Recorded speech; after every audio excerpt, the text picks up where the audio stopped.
Bring us in. Bring us in. Bring us in. Bring us in. Bring us in. Hey, can we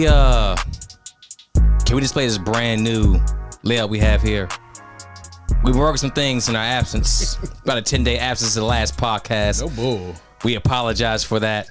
There's things being done. We had some work to do. Some work to do. Bam, baby. We live. Hey, we in here. Oh, take a look at this. Look, new layout. New backdrop, ladies and gentlemen. Check us out.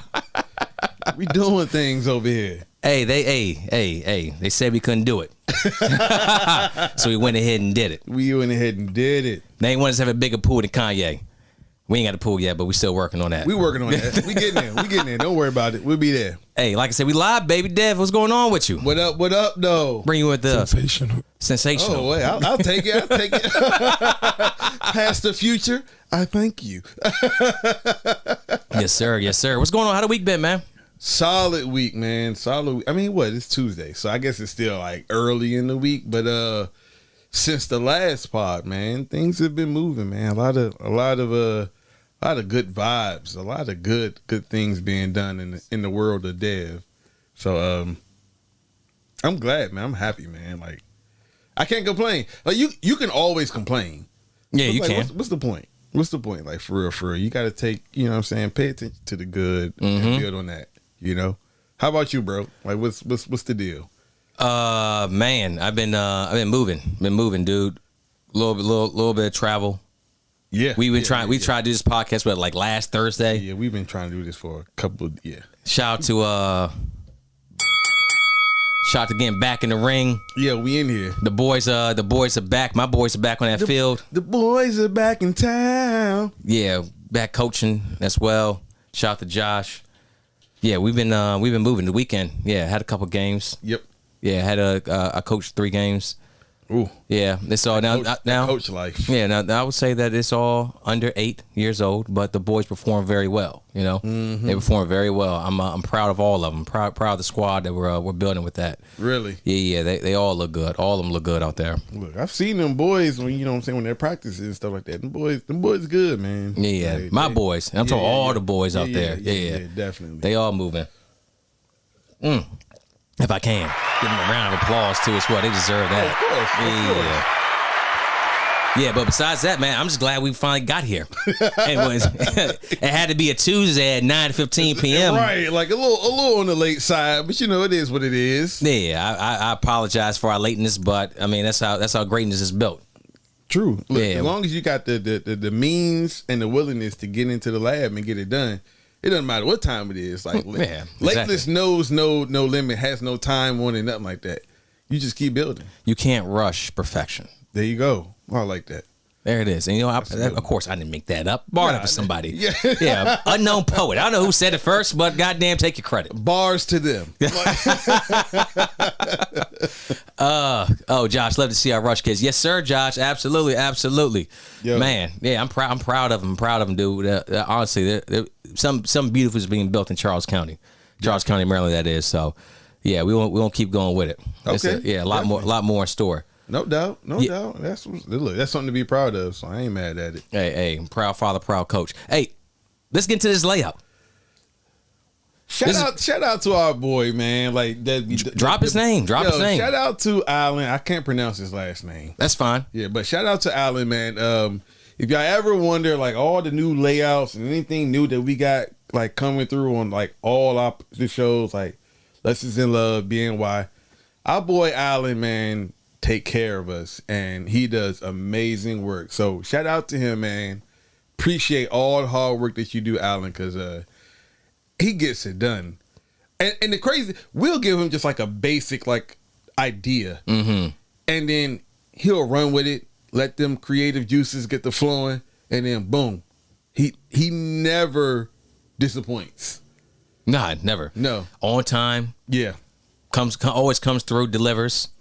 The prices are good too as well. Works Absolutely. for everybody. Yep, definitely. Yeah, I mean, you look at the bottom. We got the whole layout there. We got our 3 topics. Got our cold open, our grand closing. So it's the grand closing. I got something we got to get back to. We haven't done in a while, but we're gonna get back to basics with BNY with that grand closing. Don't worry about it. Don't worry about it. I got a little something. Got a little something in store. Just something waiting in the wings. Just something waiting in the wings. Waiting in the water. Hey, come on now. Alan, thank you very much. Your work as always is perfect. Come on now. It is. Hold that perfect. Also, Alan, hold that. Round of applause. Absolutely. Another dub for Alan. Another dub for him. Yeah, so all these logos you see here throughout the podcast, all the overlays, all that's done through one man. The what a fucking week with BNY. Everything here is all done through him. We literally wouldn't be us without him. Oh, that's facts. You know what I'm saying? Yeah, the artwork. Yeah, we wouldn't even be. We would just literally have just basic camera setups and backgrounds, and like physical, actual backgrounds. None of the overlays. Like when we would still be rocking that out. Yeah, without that. Be a whole bunch of green screens in here. Feeling like a Marvel movie. Speaking of which, you finally got to see Loki. Oh my goodness, yes, I did watch it. Loved it. Mm-hmm. Don't get me wrong. Okay, I loved it, but. Do we want to dive? Or we want to do a little house cleaning first? We could let's dive into this real quick because Shang-Chi came out this past week, which I loved the movie. 2 weeks ago, I loved the movie. Haven't seen it yet. But I ain't going sport. Yeah, I ain't going sports for that one. But we can talk sports about Loki. That's fine. It's been out for a while. Yeah. So look. So all right. So spoiler alert. Spoiler alert. If you haven't watched Loki, just tune out real quick. Come back in, but listen to spoiler. So look, love the show through and through. It was funny. It was great. Like when the action was going, it was like just the right amount of action for like a Marvel TV show. It kind of hit all the check marks, right? Mm-hmm.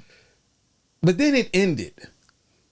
And then it got me to thinking the ending. Ooh, right? The ending was the ending, and not just the ending. Hey, Nell said Loki the greatest. Yo, it's great. I agree. This is not too down at all, right? Mm-hmm. But the concept of the show, right? Is after that the first Avengers movie, he because of the accident, he grabs the Tesseract. You're talking like as far as Endgame, what happened there? No. As far as Avengers, the first Avengers. Well, in Endgame they went back to Avengers 1. Okay, yeah. And that's when they lost the Tesseract. Right. He picks it up, boom. He creates a separate timeline, right? Mm-hmm. So according to the show, he has exceeded his Nexus event, which is the point of no return, which is why he got picked up. Mm-hmm. You coming with us. Now think about this, bro. Think about that. What happens after they go back in time? If supposedly he grabs the Tesseract and disrupts the flow of the time stream, from that point forward, basically from the Avengers, the first Avengers movie, he disrupts the flow because they went back in time. Right. What that literally means, bro, that everything that happened after that doesn't happen. Think about as far as when they went back in that point in time. Now this is heavy on Thor. My theory is heavy on Thor, right? Oh, you got a theory? Okay, no, okay. If he grabs the Tesseract, blinks out, Thor doesn't take him back to Asgard. He's not there. That universe is completely fucked. That's why. Yeah. Once the show ended, I was like, wait a minute, hold on. The Marvel universe is fucked at this point. Well, so this is a thing too as well. Like this is what Ruffalo, Banner, Dr. Banner said in Endgame. Or not, I'm sorry, was it Banner or was it it was Banner. Yeah. But if you go back to the past, it doesn't recreate your new future. It just creates an alternate past. An alternate. So a branch reality. Right. So in that branch reality, there's no Tesseract. But the TVA though. The TVA, their whole purpose is to maintain one timeline. That's the whole purpose. Whole purpose of the show. Mm-hmm. So that means they don't allow for branches in it. So that means what Ruffalo is saying, it sounds good in Endgame. It sounds good. But as far as like the Loki show and the TVA goes, there is no branch reality because that would just spiral out of control. Meaning that you have to hold true to the original timeline. Meaning that nothing that happens, Thor, everything changes from that point because Loki doesn't go back to Asgard. When the Kree attack Asgard, He doesn't remember. He escapes. He sends them down the wrong path. They kill his mother. Mm-hmm. Thor's devastated, and all of that shit happens. This is heavy on Thor. None of that stuff happens. She doesn't die because he's not there in the prison. He's not there to escape and to send them to her.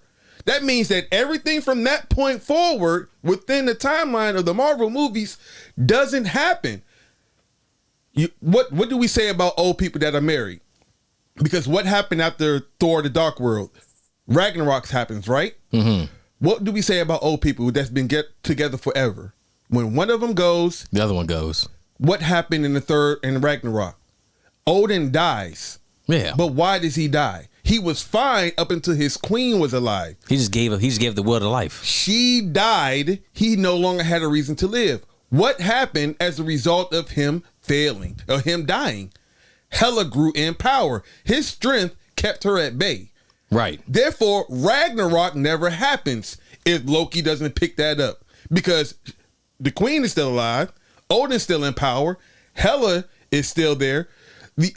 Thor never goes to the planet to see Bruce Banner on the planet. So now everything you're saying is true, but they left a charge device there, so they reset that whole timeline. No. It doesn't. The end of it. Everything that the charge devices, along with those wands, it recreated those branch realities at the very end. It sent them all to the void. Everything that was in that timeline gets destroyed, essentially. Yeah, and goes to the void. Yeah. That means that everyone that they went back to should technically be in the void because that's what they reset. It was a little. Time travel is confusing, man. It is confusing. Like, there's a lot of questions I still have. Like, I need Feige to sit on this gold couch. I'm like, look, all right, we got questions. And all right, we need answers. You got 5 hours, and you gonna answer everything. Definitely. And we do a live too as well. It's just it posed. I loved it, but it posed a lot of questions as far as the entire universe goes. Now I get it. It's just a TV show. I'm not expecting Marvel to go back and redo any movie to explain any of that shit. That'd be kind of fire. That would be fire, but it's just it's not reasonable. It's not feasible. No, it is feasible because if they paid the money, if they did it, people would go back and rewatch the new timeline of things like it was just a brand new fucking movie. People will pay to see that type of stuff happen. It would never happen. Oh no, but people will pay, of course. We saw that with Justice League with the Snyder Cut, and a much better movie than the original one. So you think about like the implications the of movie was a variant. The movie. Which one was the variant though? Which one? I think the original was the first one was the variant. Hey, we could be here all night talking about this one. We can go down. But I was some just kind of wormhole. I was all over that when I watched it. I loved it. I can't wait for season 2. But man, Yes, I had sir. some questions, man. I know they're not going to be answered, but it's just my mind like just get the turning when I watch stuff like that, and I'm like, I don't take anything at face value. So like I'll watch it, but then I'm always like thinking like, wait, hold on. This has bigger implications. So it was just one of those things for me, man. I had to get it out of my system real quick because I was just like, what the fuck? Why ain't nobody talking about this? I can't be the only one who thought this up. I can't be. But, it is what it is, man. It is what it is. Great show, by the way. Fire. Hey, we still with the code open. Let's continue with that. Dad, do a little housekeeping for us. Oh, yes. So after my spiel, I appreciate y'all riding with me through my little spiel about the Loki jump. He had to get it off his shit. He texted me early in the week. He had to say something about it. I said, I got to get this out, bro. I got to get it out. I need answers or someone just to throw me a bone. If you're watching, throw something in the comments as far as what you got an exclamation for. We'll read it. Help your boy out. Help us out. Along with helping me out as far as my understanding of Loki and the MCU, we could also use you guys' help as far as giving us that Showtime love. Shout out to the transition. Ooh. Okay. I learned from the best, baby. Give that round of applause. Why not? So speaking of, man, give us that Showtime love, man. If you guys been watching, y'all know what I'm going to say. If you love the show, hate the show, watch the show, whatever it is, take the time out to like, subscribe, and share, man. Share. If it popped up on your timeline, if you're in the Facebook group, share it to your personal page. You know what I'm saying? Invite other people to kind of comment, join in. All of it, it increases our views. But not only that, because we don't really care about the views. It's just that it lets us know that we're reaching an audience and people are enjoying the content. And we're giving the folks something to think about, something to talk about. And that's really all they care about, man. And so again, like I said, if you like the show, love the show, hate the show, take the time out and like, subscribe, share on YouTube. I'm about to do it right now. I'm about to hop on YouTube. You know what I'm saying? Just so it ain't no cap. I'm going to hop on YouTube. I'm going to share the video here just because this is what we do. You know what I'm saying? And if we ain't going to build, if we ain't going to do it, then it'd be wrong of us to expect, you know what I'm saying, the fans and the viewers to do it. So give us that Showtime love, man. These are facts. And obviously you see things are changing here. Layouts changing. The production of the show is getting better. The audio is always clean.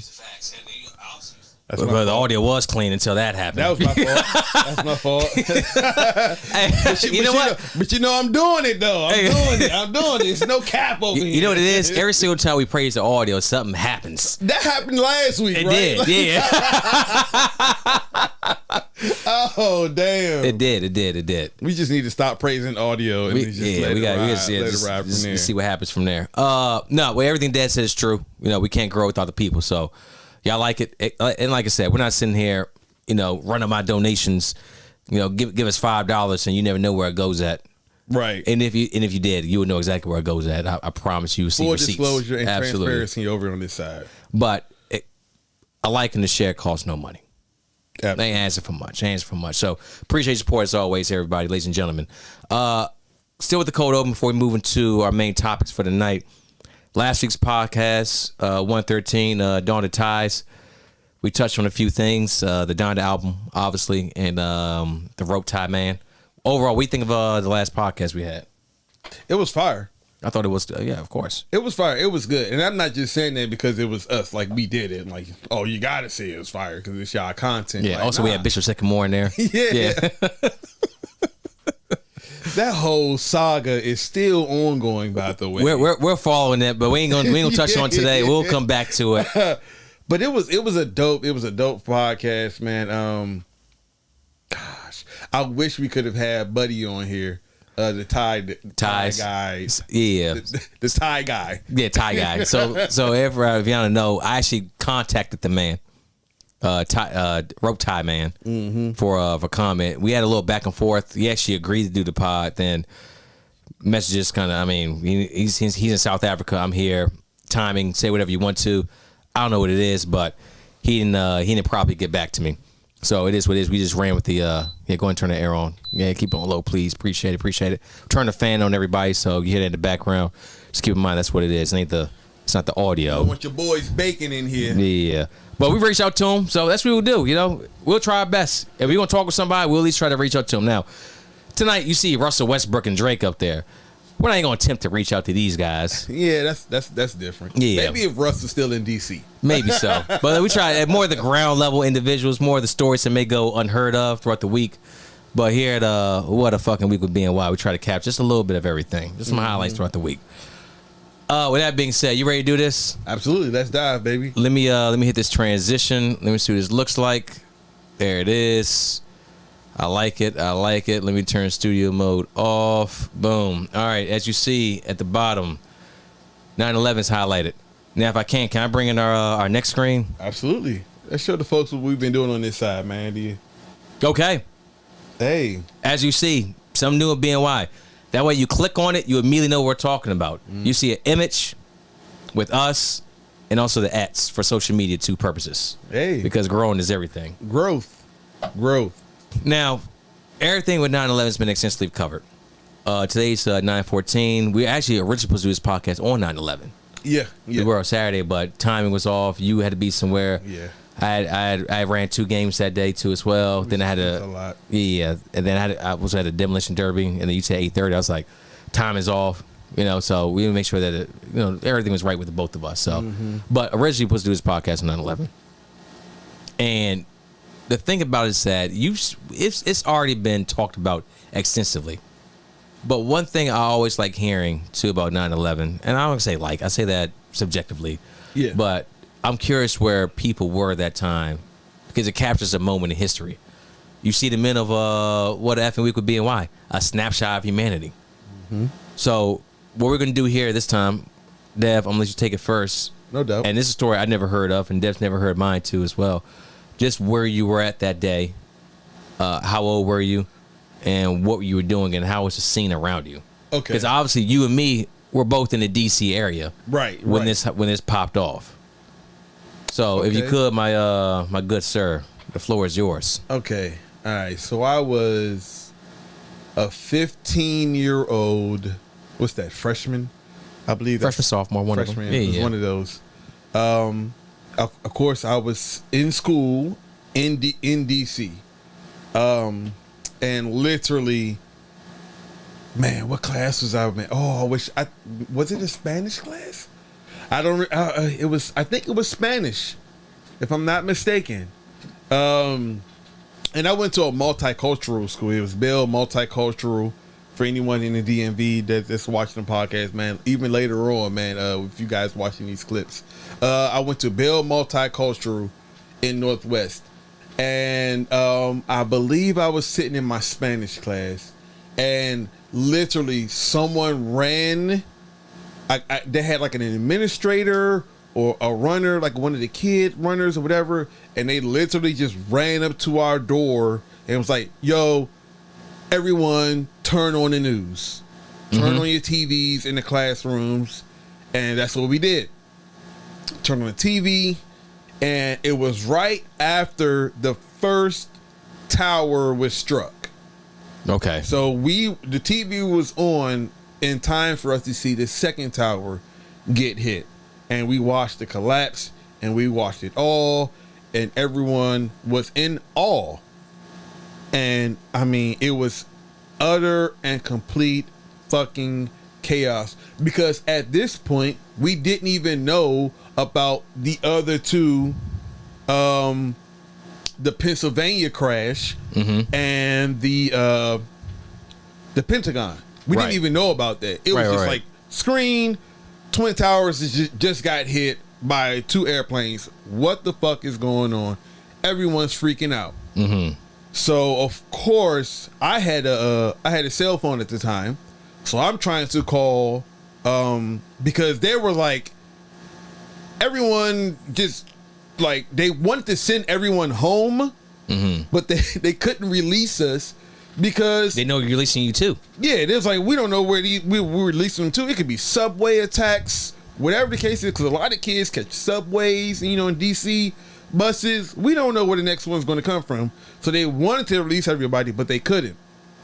So my stepfather at the time worked for the IMF, the International Monetary Fund, which is just like the world fucking bank, essentially. Like, so he worked there. So he was locked down, because of course, if you're going to think there's a terrorist attack, they're going to attack the world's funding as far as, on our side. So he was done. I called him, I talked to him on his phone, and it wasn't easy because phone lines was jammed. Everything was like just a problem to kind of call out and stuff. My mother was special police at the State Department. She worked with the CIA. She escorted the Secretary of State. That's how close she was to all of this. So when it all happened, she was with the Secretary of State at that time. Okay. Like in the main office, and good luck contacting her. It wasn't happening. Right. She was outside of that door for 20. He didn't leave the State Department for about 24 hours. And my mother was there with him as special police the entire time. So I didn't even see my mother for an entire day. Couldn't talk to her. So I didn't even know if she was cool, okay, not okay, alive, what the fuck. Nothing. Couldn't talk to her, couldn't reach her. It was just pure chaos at that time, man. And like I said, my stepfather, he couldn't leave, but they eventually released them, and he's actually the one that picked me up. And then eventually they just like, yo, just let the kids go. Like, just get home. We're gonna do our best to try to contact parents or whatever. But like, because they literally just didn't know what to do. Right. It was just chaos all around. It was chaos, and they didn't know what to do. They were like, kids was freaking out, crying, all types of shit. And they were like, well, clearly the school day is over. Because it was like, that was in the morning. It was like 10 something in the morning. It was early. Yeah, it was. I think the first one hit at like 8:45. Yeah. I want to say, then 9:03 too as well. It was early, so it was like there is no more school at this point. So what do? We can't keep these kids until 3. You know what I'm saying? For another 6 hours. We're not teaching or anything. So they was like, all right, we just got to kind of let the kids go. You guys get home.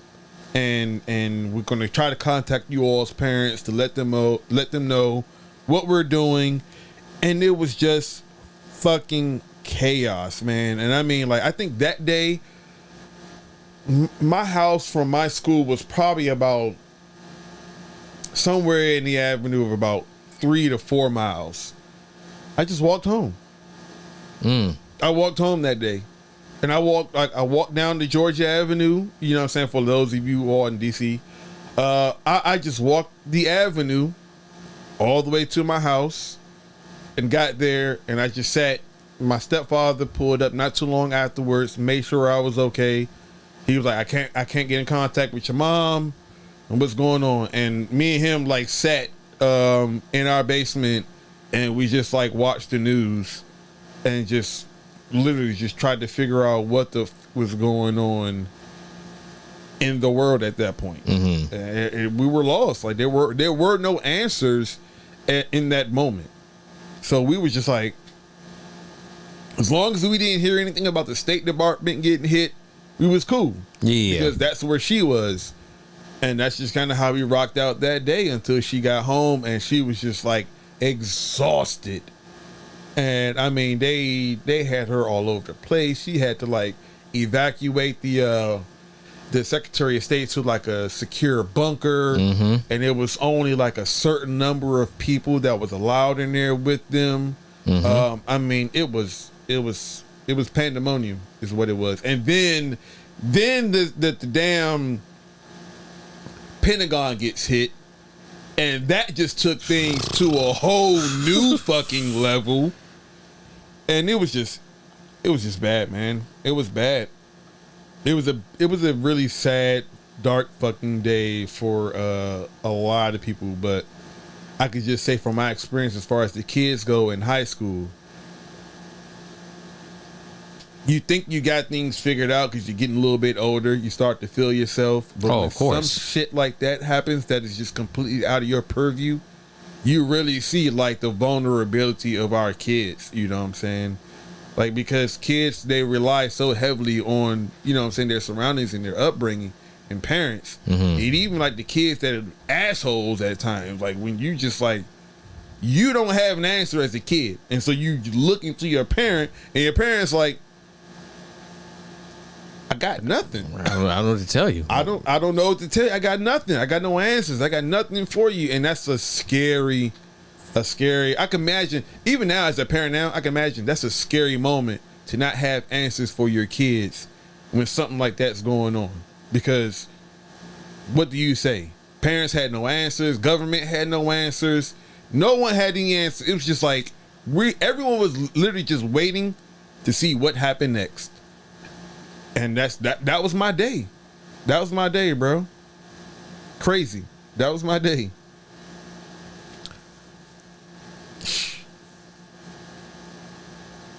For me, it was a little bit different. I was in school, and there was around a normal day, you know, you get to school, whatever. And the next thing I see a lot of people just moving about. I mean, whatever. Just a little different. I don't know what's going on. Whatever. Strange, but okay. One of my guys comes out of school or out of class and was like, "Oh, they just bombed DC." I'm like, "The hell is he talking about?" Yeah. No idea.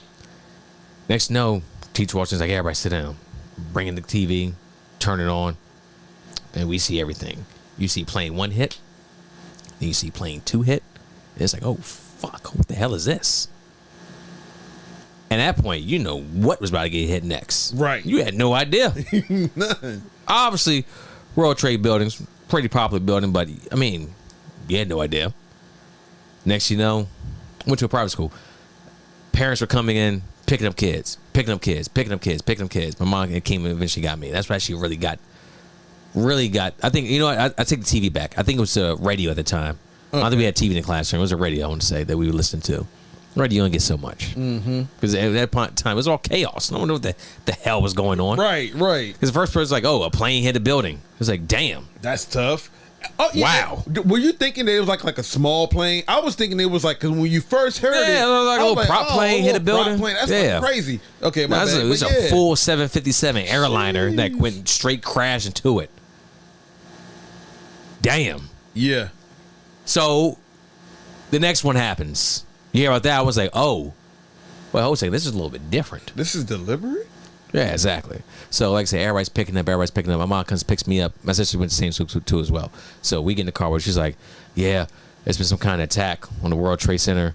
And then obviously you hear about the Pentagon too. Plane hit that one. And then also the plane crash in Pennsylvania. All news reports. That's all we're getting at the time. So we go home. We just watch TV the rest of the day. My pops worked at the National Institutes of Health. NIH for short. NIH? Yeah. Yeah. He had a job there. So that building, like you said with your mom, that building went on lockdown too as well. Shut down. We couldn't even get into contact with him. That's one thing that kind of scared me is that my mom said that I can't even call your pops right now. I don't know. You know, he's working at NIH. It's a government building. They already hit a couple buildings. We don't know what the hell is going to happen. I'm scared for now for his life. Right. I don't know what's going to happen to him. I'm like, dude, 13, pops, building, plane. I'm like, holy fuck. And obviously, there's a lot of kids that lost their parents that day in the World Trade Center. Right. And all that shit, too, as well. Craziness all around. So eventually, Pops gets building unlocked. Mm-hmm. He gets released. He comes home. We're cool on that one. We just watched news. Not even that day. The rest of the week. I don't think I went to school the next day. No, I don't think it was any school. Yeah, I think school was canceled the next day all around. I don't think, was this school even the rest of the week? I don't remember.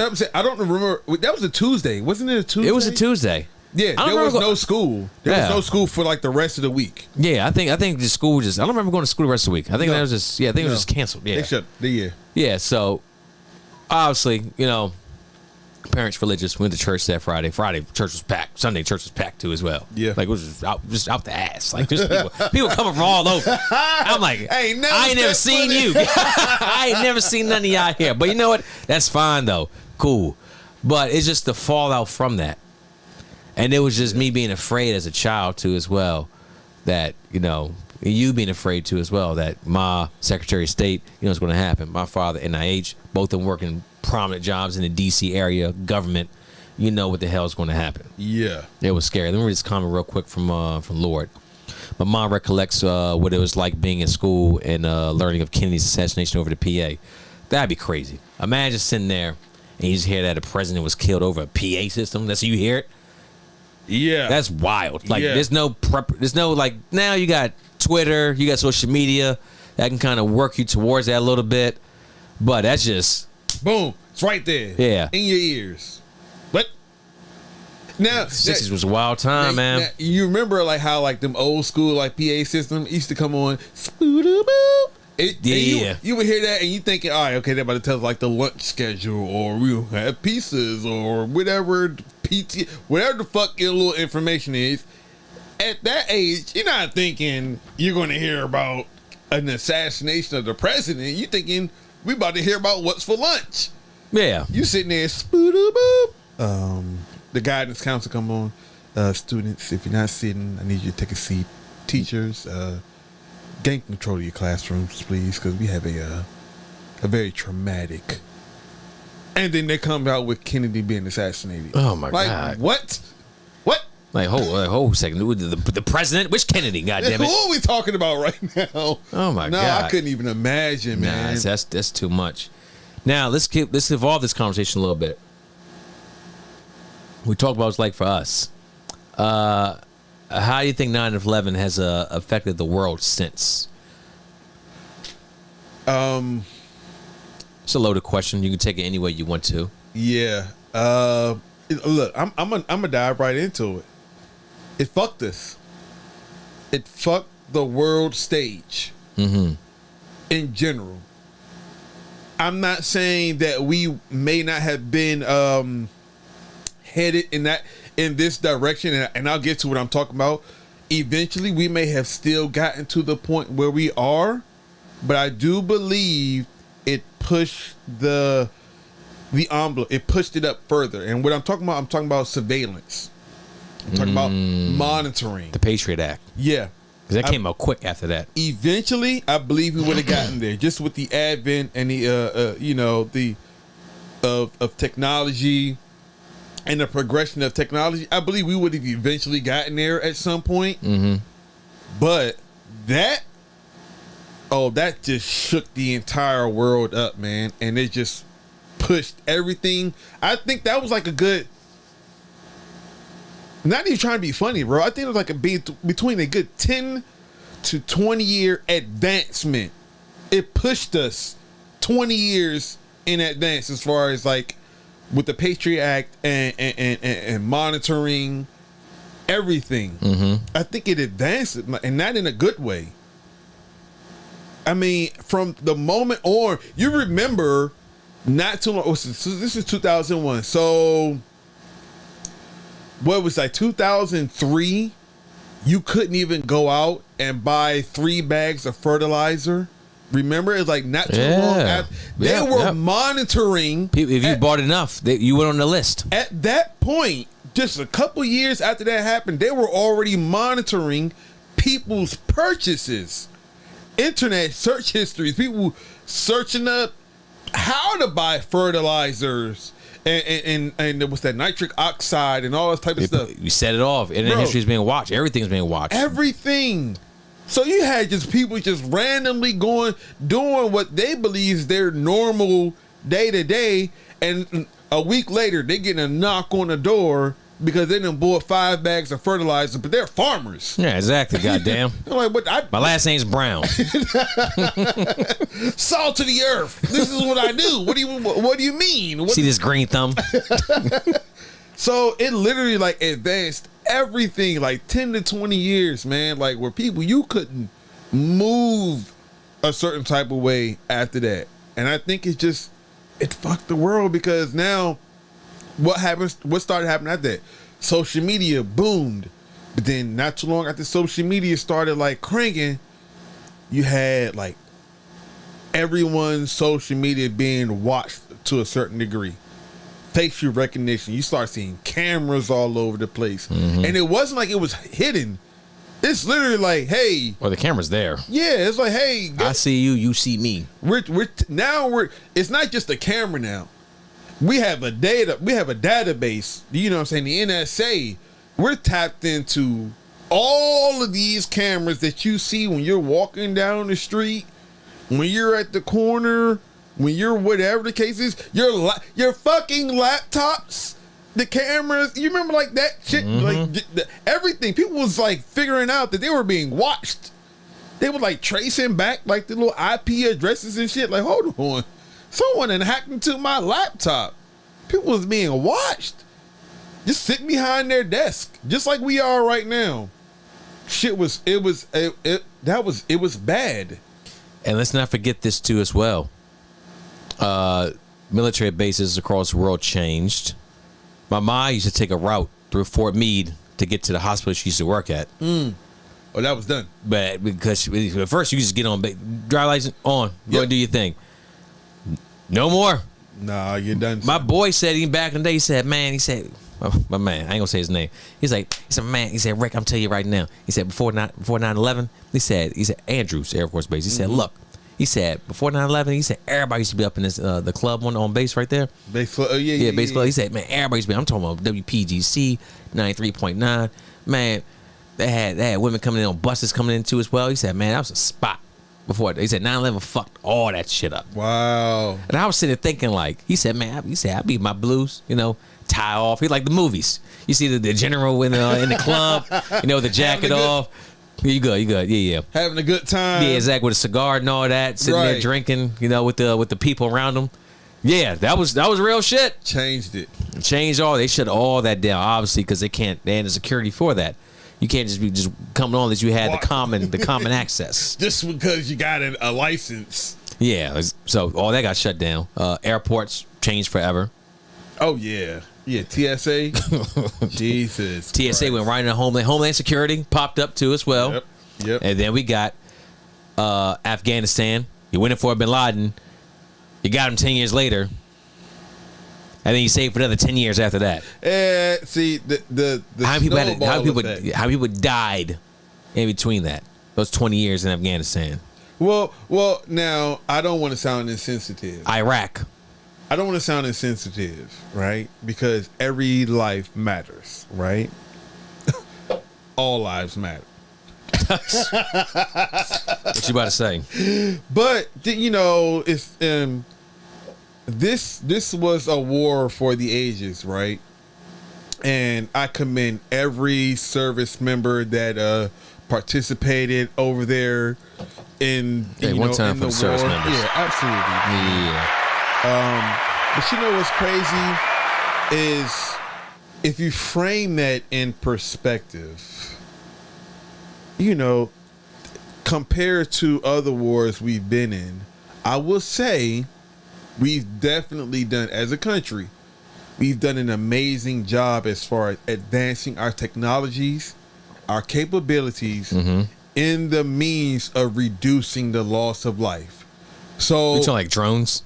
Drones, but you think about it, over the course of the 20-year war, we've lost just under 4,000 people.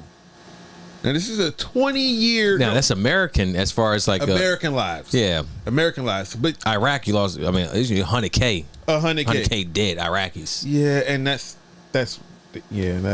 not okay, because there was a lot of civilian life lost. A lot of civilian life lost. If you frame innocent.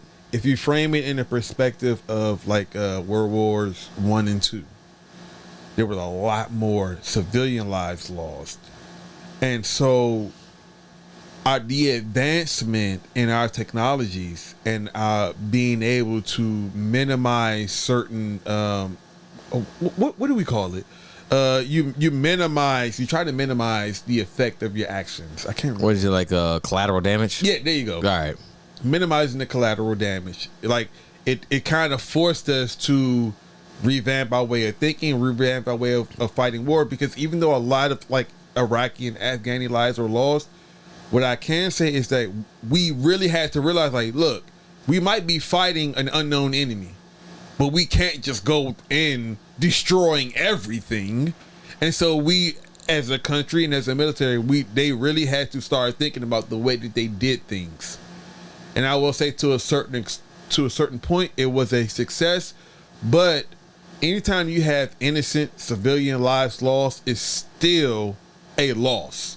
It's tough. It's tough, dude. But if you think about it in World War II terms, or World War I terms, the amount of loss would have been far greater if we still operated in that wartime structure.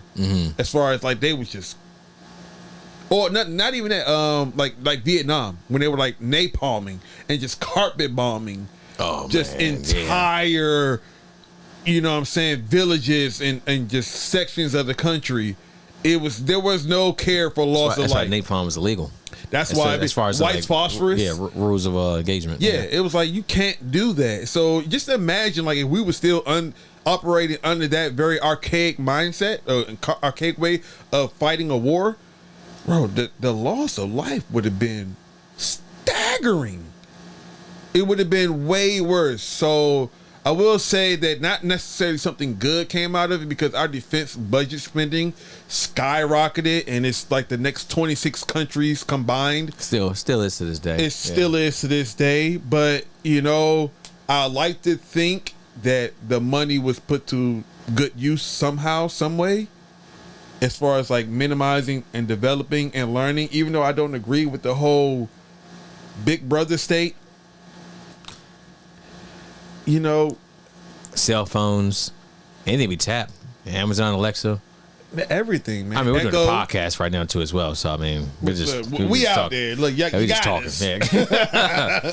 Yeah, we here. But, I mean, I understand you saying, like, there's no turning off anything. Is there such thing as even getting off the grid? You can't. It's impossible. I mean, you can. I mean, you can go in a cabin in the woods. Exactly. And do that. But who trying to live like that? I mean, there's a few, but a drone can still fly over your house. What do we have in our arsenal? Them U2s, man. That's true. U2s, they fly above. They fly international airspace, so they're not really in a country. No, I think that was back in the '60s too, as well, like Soviet area. Yeah, SR-71 went into this the U2s, but those, man, because when they're not really invading the airspace because they're in space above the atmosphere. They're like right one step below space. Yeah, that's why they're in a suit and everything. Yeah.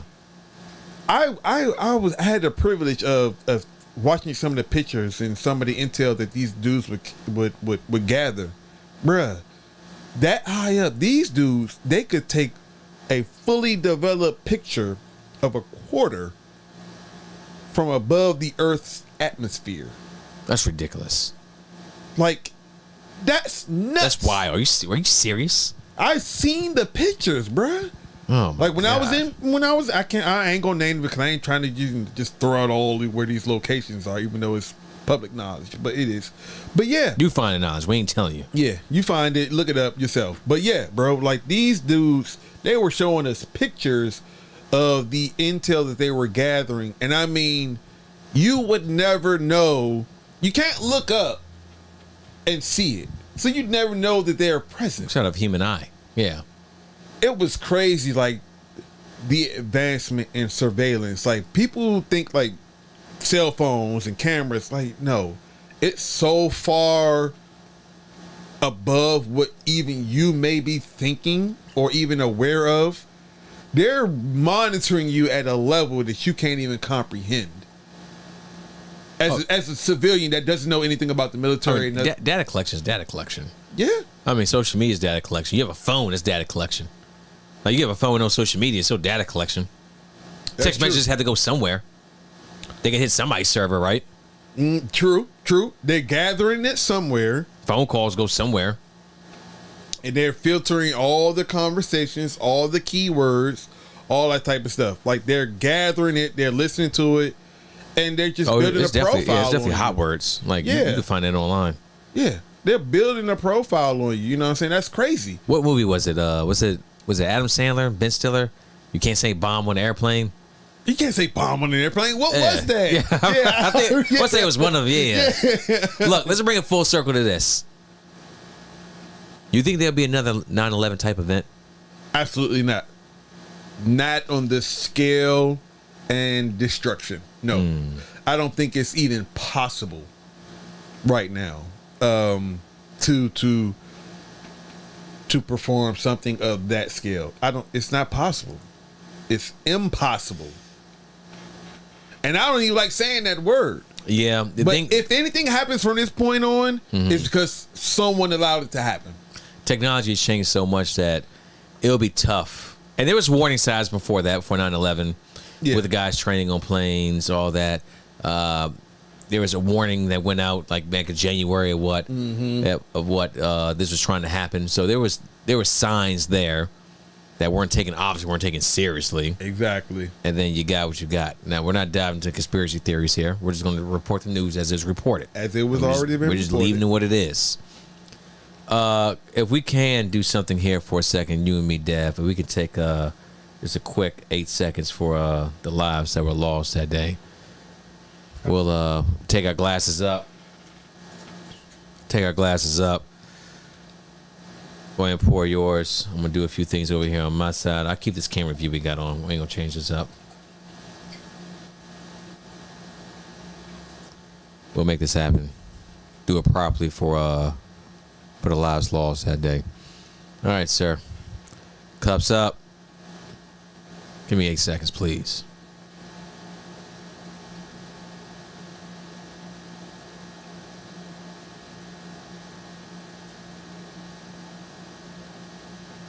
Appreciate you. Absolutely. Crazy times, my friend. Crazy times. You know what else has been crazy? Like for real, like I'm not saying like obviously it's crazy as our previous topic, but what else has been crazy that we've been experiencing very recently? Oh man. I guess the noise, the excitement, the avant-garde of CLB rolling out and how heavy that's hit the hip hop community, man. Like that, look, very recently, that's been the number one trending thing as far as the music industry goes, man. Look, you see what's highlighted right now? You see what's highlighted? We moving on. We transitioning. Shout out to it. Shout out to it. Smooth transition. Dude, before we begin to talk about Certified Lover Boy, let's talk about the artist himself, Drake. What are your thoughts on Drake as an artist? Fire. Fire. I have been a Drake fan from what's that? What was the one? I don't remember. With the trees in the background. The first you know which one I'm talking about, Rick. The trees in the background? You talking like back on like comeback season? Comeback season. Like I'm sorry. Is that comeback season? That's comeback season. That's okay. Comeback season. So a good friend of mine's in the Air Force that I met at Beale Air Force Base. She put me on to comeback season. And she was like, "Have you heard this?" I'm like, "I don't know who that is." Wait, hold on. I do know. That's Wheelchair Jimmy. What is he doing? Making music. And she's like, "No, you need to stop. You need to listen and stop being so goddamn judgmental." And I was like, "All right, that's fair. Let me listen." Hey, real quick. Hey, Jenkins, what's going on with you, baby? He said, "I see you upgraded production. Good shit." Hey, I tell you, man. Hey, we moving. We moving units. Go and share that podcast. We'll give it a like as well. Yeah. Help us out on the algorithm. Now, go on. Keep talking. Yeah, man. So she definitely shut me down because I was in Wheelchair Jimmy mode. And yeah, I listened and I was like, "What? This dude is cold." And I've been a fan ever since. Drake can do no wrong in my eyes. He can't. The dude is fire. So for me, I've been a fan of Drake for years. I've been a fan. I was a fan with him back at Degrassi. I ain't gonna lie. That's my first Wheelchair Jimmy. We had Degrassi with the number 9 playing basketball before he got shot by Rick. Goddamn. I remember the I'm Upset video where they actually chased him down. Mm-hmm. Yeah, that was funny. That's just kind of dope. You got everybody to come back for that too as well. True. And you know what they cool about that one? It's still on topic. Is that a lot of actors said that, you know, growing up, you know, Degrassi acting on the show was pretty much our high school. So honestly, we took classes together too as well. Yeah. He said so that feel like kind of like our prom or like our reunion getting together so many years later. Wow. And a lot of them said it meant so much to us that, you know, that we got back with Drake and, you know, I think Nina Dobrev, I think I say the last name right. She was on Vampire Diaries. So some of them, some of them had some careers that. Lauren Collins, she's still doing work out here too as well. So a lot of them, they're still doing things. And who else was on there? Silent Bob and Jay.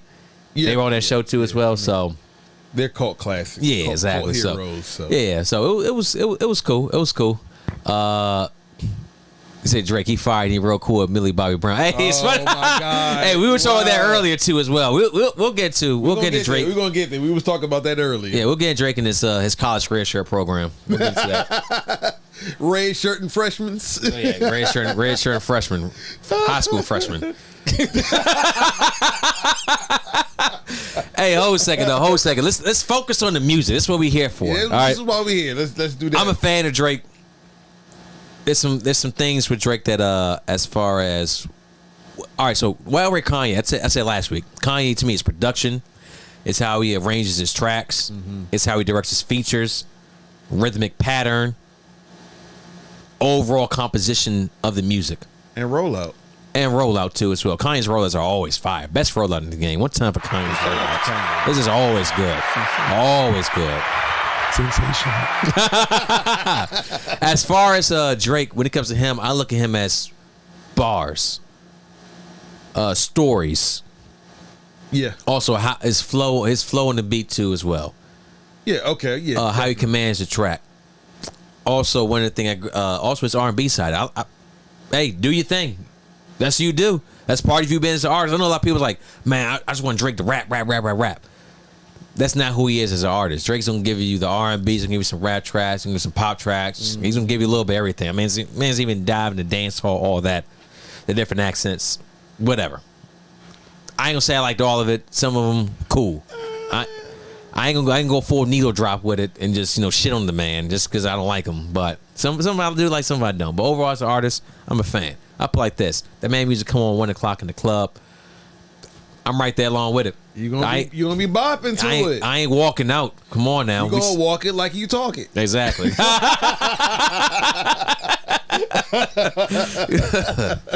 Oh man. Now, before we get to the music, I got the cover art up here.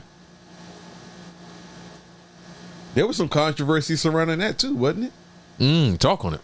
So, I mean, I don't know exactly where the outrage was coming from, and if anyone like knows like what I'm hinting at, like pop it up in the comments. But I know there was like some controversy surrounding the cover art because all the baby mama like photos, what I'm saying, like the pregnant women, and like I'm not gonna say it was like feminist. I'm not gonna say it was leftist, right, whatever the case, because I don't know. But I know there was like a hint of disdain towards the cover art. Well, Damien Hirst was he's the man who made the album cover art.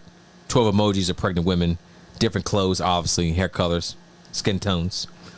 Met with negative reception from fans and critics alike who called the image lazy and ridiculous. Now, the album's called Certified Lover Boy, all right? So, you got 12 women pregnant on the cover. Is that like speaks to the album? I mean, it's kind of on brand with it. Now, do I endorse this? Hell no, absolutely not. I'm going to endorse that. It's weird. It's different. I mean, having 12 women pregnant at the same time? Whoa, wait a minute. That's what the album... Look, I'm just looking at the album cover. It does. Now, there could be different ages at different stages at different times in history, but just from taking on face value... That's hilarious. It's hilarious. I mean, I look at the emojis. I just look as... The man's just clowning. Like, I think so. I don't take this album art seriously. I mean, look at Donda. Donda was just black. You know what I mean? Yeezus was just a CD cover. That was clever, though. It was. Life of Pablo had Kim's ass on the front. Yeah. I mean, and a lot of people were comparing Kanye to Drake. I mean, they're both in that sphere. Yeah. So it's only right. And a lot of people say, nah, don't do it. I'm like, nah. I get it. Only two like kind of comparable. Yeah, different styles of music, but I understand the overall. Like we had Will Bowers on the couch. One person gotta be the GOAT. Somebody gotta be the champion. 2 artists released an album back to back. I mean, they're gonna be compared to. Yeah. Kanye and 50 Cent. They did this years ago. I mean, I guess it's expected. It's expected, like you say, when you have 2 albums drop that's highly anticipated. Yeah, it could be anybody. It could have been Big Sean and Kendrick Lamar could have dropped back to back. Those albums would be compared to each other. Yeah, it was going to happen. So that I'm not mad about the comparison. I just think my only like it's not even like a real issue because like the album is still fire. Like I like the album, but to me it sounds like it's just another studio album that Drake is just really good at doing. He's just really good at what he does, right? So another studio. I mean, like it's made for TV. It's made for the radio. It's made for consumer consumption. Because it sounds like, I'm not saying you could take Drake off of it and put like another artist and it would sound as good, but it sounds like today's music. Sounds like what everyone wants to hear. It sounds like what everyone is expecting. It sounds like what majority of other rappers nowadays. Now he has his little variant to it that kind of mixes it up and switches it with his style, his voice, the way he carries the fucking beat, and but like you compare this one to like Views. Views to me, or like Take Care, that he was coming from a place of, he was really, to me, Take Care is art. Art. Okay. Because your music, just like people's like paintings and sculpting and things like that, it reflects what's going on with you. Certified Lover Boy does not sound like a reflection of Drake right now. You don't think so? I don't think so.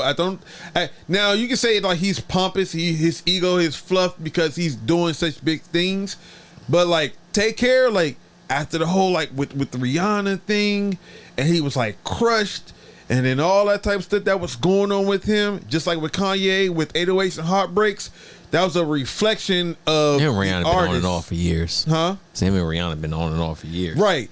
But that was a reflection of what they were going through in those moments of time. That to me is self-reflective art. CLB sounds like a really good album that was produced to exist within today's musical frame. Whereas, this is why I like Donda more. Donda does not reflect today's music at all. It's kind of like a pretty much just a gospel hip hop album. It just sounds it's commercial. Like whatever the hell that Kanye was going through, or has been going through for these couple of years, it sounds reflective of that with a newer little twist to it to kind of make it make it more appealing to certain audiences. But we've seen like people like been trying to shit on it since it dropped, but the overall majority like it. But that was more reflective. If you think about the tracks and listen to the tracks, none of the track names and none of how they sound. Have you heard one track on the radio? I don't really do a whole lot of radio. I don't either, but I haven't heard one either when I am listening. You're going to hear what I'm sexy. What's it called? Jose, I got it right here. I got you. Way Too Sexy. Way Too Sexy. You'll hear that on the radio. That's a radio track. Mm-hmm. And there's like 3 or 4 more that are radio tracks. It doesn't sound like Drake has grown. It just sounds like he just continued to do the things that he's been doing. Like, I don't know if that makes sense. Am I making sense right now? No, so I see you kind of saying that. And I have a different take too as well. But some of these tracks on here. Don't Drake, dive. I'm gonna come back real quick. I can't dive unless you hear. That's true. Yeah. But you can monologue real quick. I can monologue a little bit. Where would I rank this album at as far as Drake albums? I'm putting Take Care. Nothing was the same. I'm not gonna say 1 or 2. That's top 2 for Drake. More Life was more of a playlist. That's why I can't put that one up there. Let me bring a different camera on. Let's see. Views. Scorpion. I may put this one as Drake's best third album. And I don't know if I'm very comfortable even saying that. One thing about Drake to me is that his mega hits drive a lot of what he does as far as albums. Like Drake has hits out the dude. This man has so many singles and hits. It's ridiculous. But when it comes to the full body of work, I mean, yeah, Take Care. A lot of Weeknd heavily influenced with that. True. You take that you want to, talk the creative writing process, different artists. All right, that's fine. Whatever. Nothing Was the Same. I like Nothing Was the Same a lot. Nothing Was the Same? I think Nothing Was the Same is still Drake's purest, best album. Really? Okay. Yeah. Okay. Nothing Was the Same. And then, if I view, like I said, well, he's going Views. More Life is more of a playlist. I don't know, whatever. It's an album to me. Whatever. It's an album. Scorpion, and then Certified Lover Boy. Would I put this album as number 3? I said I would, but it hurts to say that. It hurts to say that. Would you read that comment from Jenkins, please, my man? I got you. My man JP. That second to last one. Yeah. So CLB, Certified Lover Boy, to me sounds a bit jaded and dull compared to his other albums. More like it was that's a contract album. Oh my God! Thank you. Like, look, was that John almost like Pierce? Tupac was doing back in the day? Yeah. JP Jenkins. JP, yeah. man, yo, exactly. No, bro, look, and he said IMO. That's you expressed in your comment exactly what I was trying to say in my 2-minute dialogue in one comment. That's exactly what I was talking about. An album to fill the space. That's what it was. You need an album. Here it is. And he pushed his album back so long. Let me get. So this is why I said too as well. Before, hey, we'll call ourselves out on. You call me out. I call you out. Before last pod, I said, hey, Certified Lover Boys, drop it tonight. Yep. I got faith in Drake. These fine will come with. This is me as a fan talking, not a stan. There's a difference. It's me as a fan, an objective fan too as well. That I think this may be his best album because he hasn't delivered. He's 36. All right, Drake's been around for a while. I need him to deliver something better than Nothing Was the Same. That dropped in 2013.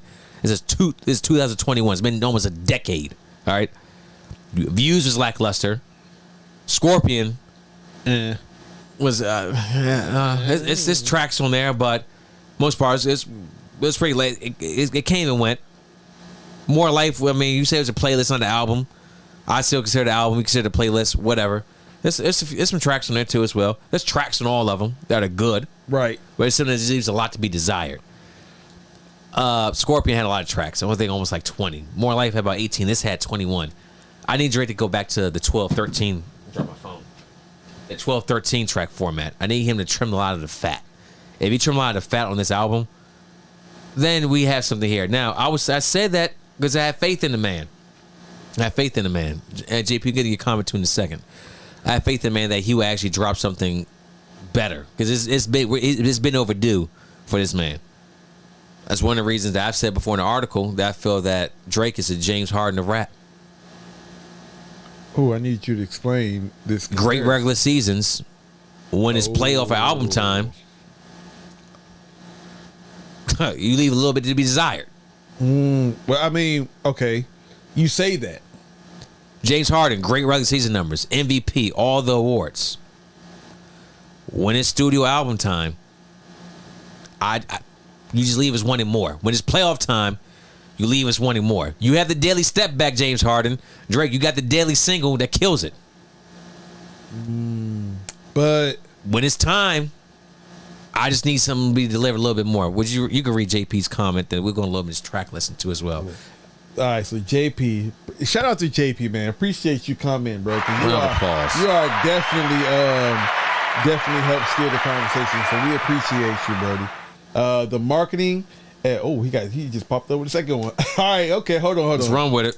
The marketing and social media hype surrounding Donda created a platform for CLB, but Donda is a better album, quote unquote. I'm gonna touch on that one when I get done with the second comment.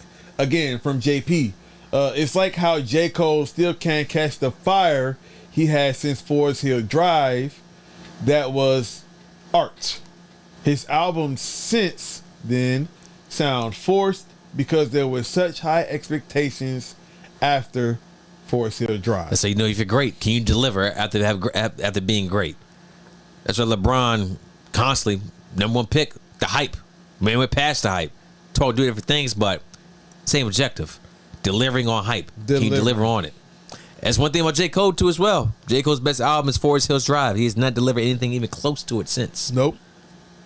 I also agree with what JP would say about Donda. Donda created hype for CLB. Yeah. That's why Drake released it a week after Donda. Because everyone wanted to see like what he was going to do. Yeah. And that's what we said, the hype. Remember that we had the podcast too as well. We said that. I don't believe the beef at all. And the barbs they had back and forth was as soft as a baby's ass. Come on now. Compared to what Drake did before. With tissue Meek paper. And Pusha. No, this was light. Paper. This was light. Light and Come tail. on now. Look, Kanye released Drake's address. Okay. All right, okay. You know what that sounds like? That sounds like Nick Cannon releasing. Kevin Hart giving out Nick Cannon's phone number. That's what that sounds like. This is a little. He just one-upped Nick Cannon, or he one-upped Kevin Hart. Or Drake responded also by releasing a track with Kanye, Andre 3000. And then Andre 3000 immediately regretting it because he didn't know it was going to be used in that fashion. Andre 3000 doesn't even agree with how that track came out because he didn't know it was going to be used like that. That's why Kanye never released it officially. Yeah, he's like, whoa, I didn't sign up for this. Yeah. Come on, like it's all a ploy. It's all a game. That's it. And here's the thing. Drake said, Kanye said, Kanye's a billionaire. He's made over $6 billion. Oh, yeah. Okay? He's good. Everybody thinks Kanye is crazy. But I truly believe like Kanye is like, look, I want everybody to eat. If I can do this here, I know Donda's gonna pop. But if you, Drake, follow that up with yours, everyone's going to be anticipating your response. And then you had super soft bars. That 7 a.m. on what's it, Birdie Path? Mm-hmm. Yeah, it was nothing. Yeah, it's Brittle Path. I'm sorry, Brittle Path. 7 a.m. on Brittle Path. It was nothing there. He said that was crazy. No. Like Drake, like we said it last time, the man studies battle rap all day. You went at Meek a lot harder. There's a lot of things you could have said there too as well. Exactly. A whole lot. The Kardashians, everything with 45 and Kanye. There's a whole lot of ways you could have. Ammunition. A whole lot of ways you could have went about it. Very soft reattack on that. Come on now. He held a concert where he put up Meek's old picture of his braids. Man had a PowerPoint presentation, all right, at a concert in Toronto. Come on. Playing while he was performing back to back. Come on, stop playing, bro. Like, no, you could have done something a little bit harder than. I wasn't buying it. So I wasn't buying it. Let's get to the music. Get to the music. Come on, man. All right, so we went everything around it.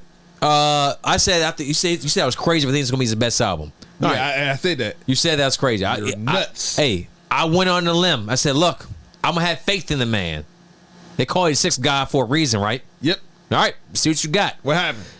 Hold second now. All right. Okay, Champagne Poetry dropped. We heard it. We were live on TikTok too as well. That's true. Champagne Poetry. Fire. That's fire. Then we had Poppy Song. Smooth track. Now this is what we're going with right now. Okay, we're smooth. All right. Look, retrospective. Going back at it. We'll go back. Just in the moment. Then you had Girls Want Girls. Now, all right, I'll say one thing about this track too as well. This man Drake really calls himself a lesbian on the track. Like this camera, we gonna have to figure this out. But that's hilarious though. It's hilarious. This man called himself a lesbian on the track. He did. Now I'll say one thing about Girls Want Girls. Yeah, do a music video for that one. I would love to see. I mean, you want to push this as a single? Like this has single appeal, like in the like. Vegas, club, Miami, all that. Yeah. It exists. It lives. This is me put on an executive hat marketing. All right. Make the video for it. Push it out. It would sell. It would do numbers. It would do numbers. Yeah. Doesn't matter if I agree with it or not. Whether I do or not is irrelevant. Doesn't matter if you agree with it or not is irrelevant. The fact is, it would do numbers, right? It's going to do numbers. It would do numbers. That's all right. We're talking numbers. In the Bible, Lil Durk. And Giveon. I like that one. That was fire. I did like it. The Jay-Z track. Now, this is my problem with the Jay-Z track is that I understand Kanye kind of doing his thing on there too as well. He's already rapped along Jay-Z, all that. And Drake has too as well. But this part of Drake at this time, I don't want to see him hopping on a track with Jay-Z and him kind of singing a little bit. Taking the back seat, and Jay-Z being the featured verse of it.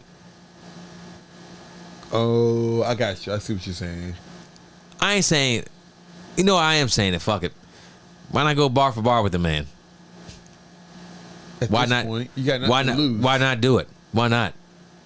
I felt I was like, ugh.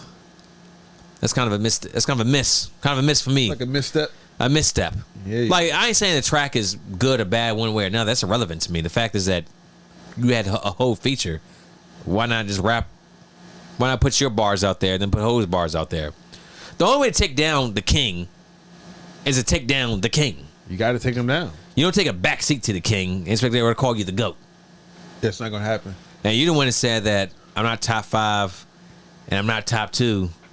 So you choose, you think exactly, you pick, paraphrasing, you pick exactly which one I am. The king's crown is meant to be taken. That's it. Look in every what can we attribute it? Look at sports. You know what I'm saying? Like, 'cause that's the closest thing that we can think about. Look at like a lot of the comparisons with MJ and Braun. You know, look at the comparisons with Muhammad Ali and Floyd. Mm-hmm. You know, the crown is meant to be taken. It's there for a reason. And you got to assert yourself in that space. You don't take a back seat. Floyd is not going to go out here and diminish his record because he believes Ali's the great. So therefore, in my fights, I'm not going to put forth my best effort in those fights and potentially lose. No, I'm gonna go out there. I'm gonna scrap it out, and I got a 50-0 record, 51 with if you include exhibition, 51-0 record. Y'all choose, but I did my work. Put your record on the line To be called the GOAT. Let's get it. LeBron, same thing. He's putting up numbers. He is just a phenom. He might not got the championships. He might not got the hardware, but the conversation is still there as far as who's the potential new GOAT. Why not go toe to toe? Go toe to toe with Jay. And I'm saying Drake as an artist is that you're going to get the singing too as well. I understand that. I accept that. Mm-hmm. I'm just saying, why do it here? Yeah. Why do it here? On this one. That's all I'm asking. This is a Jay-Z feature. Kanye, I get. I understand that one. I don't look at Ye for smooth lyrical play. Either he's already given that to me on College Dropout, Late Registration too as well. He's shown he can do it. He's shown he can do it. And from time to time, he'll still give you, and you know, Donda, he had, when he wanted to, he gave you some bars. Yep. He gave you some clever commercial wordplay. With Drake, I judge you a little bit different.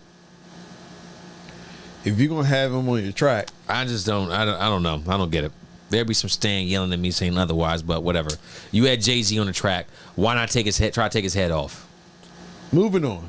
Because we'll never know. I ain't gonna go full track all the way down here, but there's a few on the list of that. Fair Trade with Travis Scott. It's probably one of the weaker Travis Scott and Drake tracks. I don't mind it. Yeah. It's just like when I see Drake, Travis Scott, I'm thinking like Sicko Mode, Drake, Travis Scott. I'm like, damn, that's fire. Yeah, I'm thinking like a Drake Future. You know, Life is Good. Where You At? You know, I'm thinking like large, big records that go on and just exist forever. Like 5 years down, I'd be in a club somewhere. If I am in the club somewhere, I'm at the bar or I'm at some cookout. I'm at the gym and I'm put that thing on. I'm like, yeah, that shit's still hitting. I remember this. Yeah. No Friends in the Industry. That's like a track that came out 5 years ago for Drake. No, but that being said, I still like the track. No, but it's literally something he said. No New Friends. Yeah, come on. He's been saying this for like 5 to 10 years. And the thing is that I hold Drake at a certain higher standard of artists. You can't come out with the same shit over and over again, recycled. Now, someone say about what do you feel? I have. And someone said, "What do you feel about Donda with Jesus King?" Jesus King was just a start of something. Donda was more of it was a step further with that, and also the dedication album to the mom and all that too as well. It's progressing further in your career. No Friends in the Industry is the same track Drake could have dropped in 2017. Thank you. It's literally the same track he could have. It's a good track.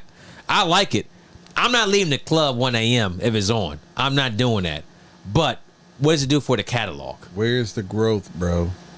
That's if all you I'm can asking. sit here and say that you could heard that song 4 years ago, where's the growth then? Knife Talk with 21 Savage and Project Pat. I don't ever want to hear that song again. I don't even remember that song. That's probably the laziest I ever heard Drake rap. And I know I criticize him a lot. I'm going to give him some credit here soon. I'm going to give him some credit. 7 AM Brutal Path. I like the track. I just thought the barbs, the Kanye were weak. Besides that, I like the song. Yeah. I'm a fan. The Kid Cudi joint, I'm a fan of. I like that one. I'm a Kid Cudi stan, so yeah.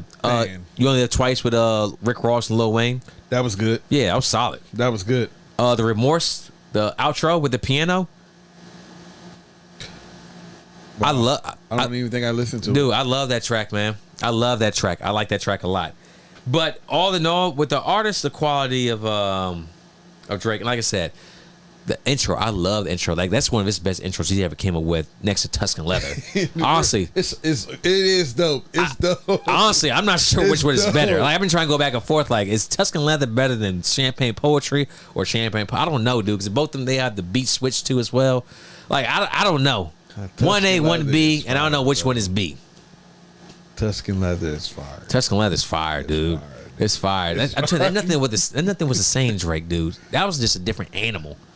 He was going through shit. But this one's going through shit. You know, I mean, Scorpion, the same problem he had with Scorpion, with the everything with his son too as well. Yeah, he kind of revisits that 3 years later. Yeah, here too as well, and it's kind of like the same content. And it's not the same though. It's kind of the same content, but the timing of it is still off. Like music is best in the moment. Like, okay, let me frame this in perspective, right?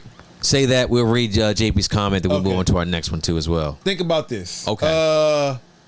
Marvin's room, right? Right. Yeah. Before Jenny, you've probably had a few girlfriends. You know what I'm saying? Before Jenny, you and your girlfriend break up. You hear Marvin's room.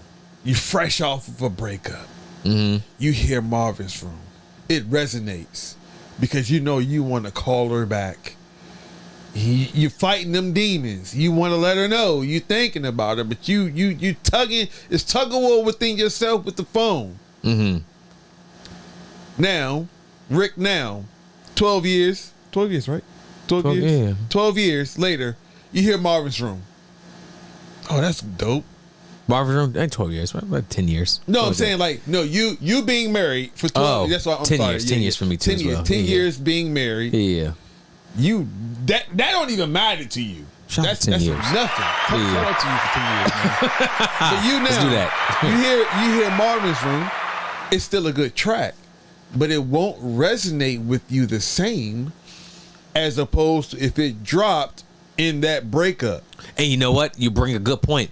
Fucking Fans, which I thought was a really good track as far as Drake, talking to his ex. We'll leave the ex. Leave it out the name. Yeah. Here's the ex. That track was better suited for Scorpion. Exactly. Instead of 3 years later. But they just don't hit the same anymore. The timing's off. The same. It's been too long now. Like I don't care about how your son's almost 5 at this point. It doesn't. All right, hit it the doesn't. Same. It doesn't work. Okay, this relationship you had with this chick, it's over. It's been over for years. You should have dropped that song years ago too, as well. Exactly. Now, I mean, it take people some time to get where you get to, but it take that too much time and growth to get to that point.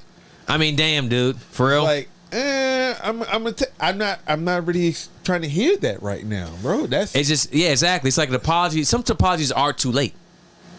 There's a such thing. Yeah, I think it's never a wrong time to do the right thing, but sometimes it's just too late. Like, we got you, appreciate it, but damn, we could have used that like 2 years ago. Yep. See, it's like the Wizards were to sign a 38-year-old Kevin Durant. Like, damn. We're glad to have you here, but you would have helped out about 5 years ago when you were in your prime. We appreciate the sentiment, Wizards organization, and Kevin Durant. We finally got him home, ladies and gentlemen. It only took 20 years. And he's retiring next year. But we got him. Like, come on now. Don't do us like that. Let me read JB's comment. We'll move on to our next one. This is key too as well. JP talking about Donda. Things like how the beginning of Donda, people didn't understand that him repeating Donda over and over again was whack. People thought that too as well. What they didn't understand that it was his mom's heartbeat. Genius. Absolutely. It's 100% genius. 100%. Look, I put it like this. When it comes to creativity, I'm taking Kanye all day. A Kanye album over a Drake album. The catalogs don't compare. They just don't, dude. Don't, man. It doesn't. I'm sorry. It is what it is. The quality of work, bro. It's like the quality of work. It has to matter when you start deep diving into people. People just hear the music, the beats, and how it resonates and vibes, and no, okay, all right, Donda's trash. But like, this is why I'll never say that any like musical album is trash. And we're not calling this album trash at all. No, exactly. A disappointment is one thing. A letdown, a letdown, all that. Doesn't mean the music's bad. Trash. Yeah, no. I would not call this album trash at all. No. Hell no. And that's the thing is like you got to listen to these albums with the deeper appreciation. So like JP said, like the whole Donda thing. If you watch the first concert that he did when he released Donda, he did the Donda. It was popping up with all of his childhood photos of him, mom, him growing up. Boom, boom, boom, boom, boom. The last heartbeat was a dove flying. That was the heartbeat. The last Donda, the last heartbeat was the dove flying off. Like, the representation behind the album matters. It is the art. It is not just the beat. It's not just the words. It's the meaning. I take one, and we can move on. Mm-hmm. Vincent Van Gogh's last portrait that he drew of himself. Okay. Was an utter and complete mess. I wish we could pull it up. I know I'm kind of random. You're good. But his last self-portrait was considered like not a mess because it's still within like some archive right now. But it was like a lot of block, you know what I'm saying, like blocks in his face. He was like very disfigured and disjointed. And it was crazy. People was like, what is going on with Vincent Van Gogh? And then years later, we look at that and we understand he was suffering from a mental decline. He painted that like a few weeks or months, I believe, before he was murdered. But his mental state was declining. So that painting, that self-portrait was a representation not just of himself, but of his mental state, of how he viewed himself mentally, the declination, and that it was a perfect representation of his mental state and how he viewed himself. So you brought up Van Gogh. Respect to you. Respect to the God. Yo, I'm telling you, bro. Hey. Yo, I research, I look, I view all this stuff. JP, like, I appreciate that, my bro, because I pay attention to all of this type of stuff, man. I'm not so high on myself, but I believe myself to be a cultured person. So like when I looked at that, it's a memory museum. Come take a visit sometime. Take a stroll down the memory museum, ladies and gentlemen. But if you look at that portrait, man, we're gonna move on. Look at that portrait and see just how disfigured and disjointed it is, and then you understand before you call it trash or whatever. Understand the meaning and what was the purpose and what was going on with Van Gogh behind the portrait. Then you can listen to Donda and you can understand what's going on just behind the music you're hearing. You should develop a different appreciation for the album. I'm sorry, but with CLB, when I listen to the tracks, I hear the tracks. I don't hear a deeper meaning behind the tracks. Doesn't mean that they're not good, But there isn't a second level to this shit. It's a good album. It sounds good. It's a studio album. It's a contract album, as JP said. But what is he saying behind the scenes? What is he saying behind the album? What is he trying to tell you about what's going on with him personally? He's talking about his son on it. He talks about the son, but we've heard about his son. We've heard him. He said what did he say?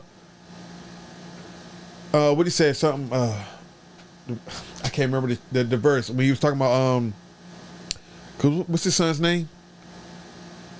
It slips my mind. I never paid attention to kids' names. But it was a track where it was like a verse. Kids' names of a famous individuals, not personally it's different. Personally it's different. But it was my circle's different. Said the only bet he cares, the only bet he cares is my mom. I'm sorry. Oh, you talking about from God's Plan? Yeah. Oh. It was something, man. He said my something. bad. That's his middle name. Yeah. There it is. Yeah, He said only bet I care about is my mom and my son, man. I'm sorry. There it is. Well, he said no, that's not what he said. He was like something along.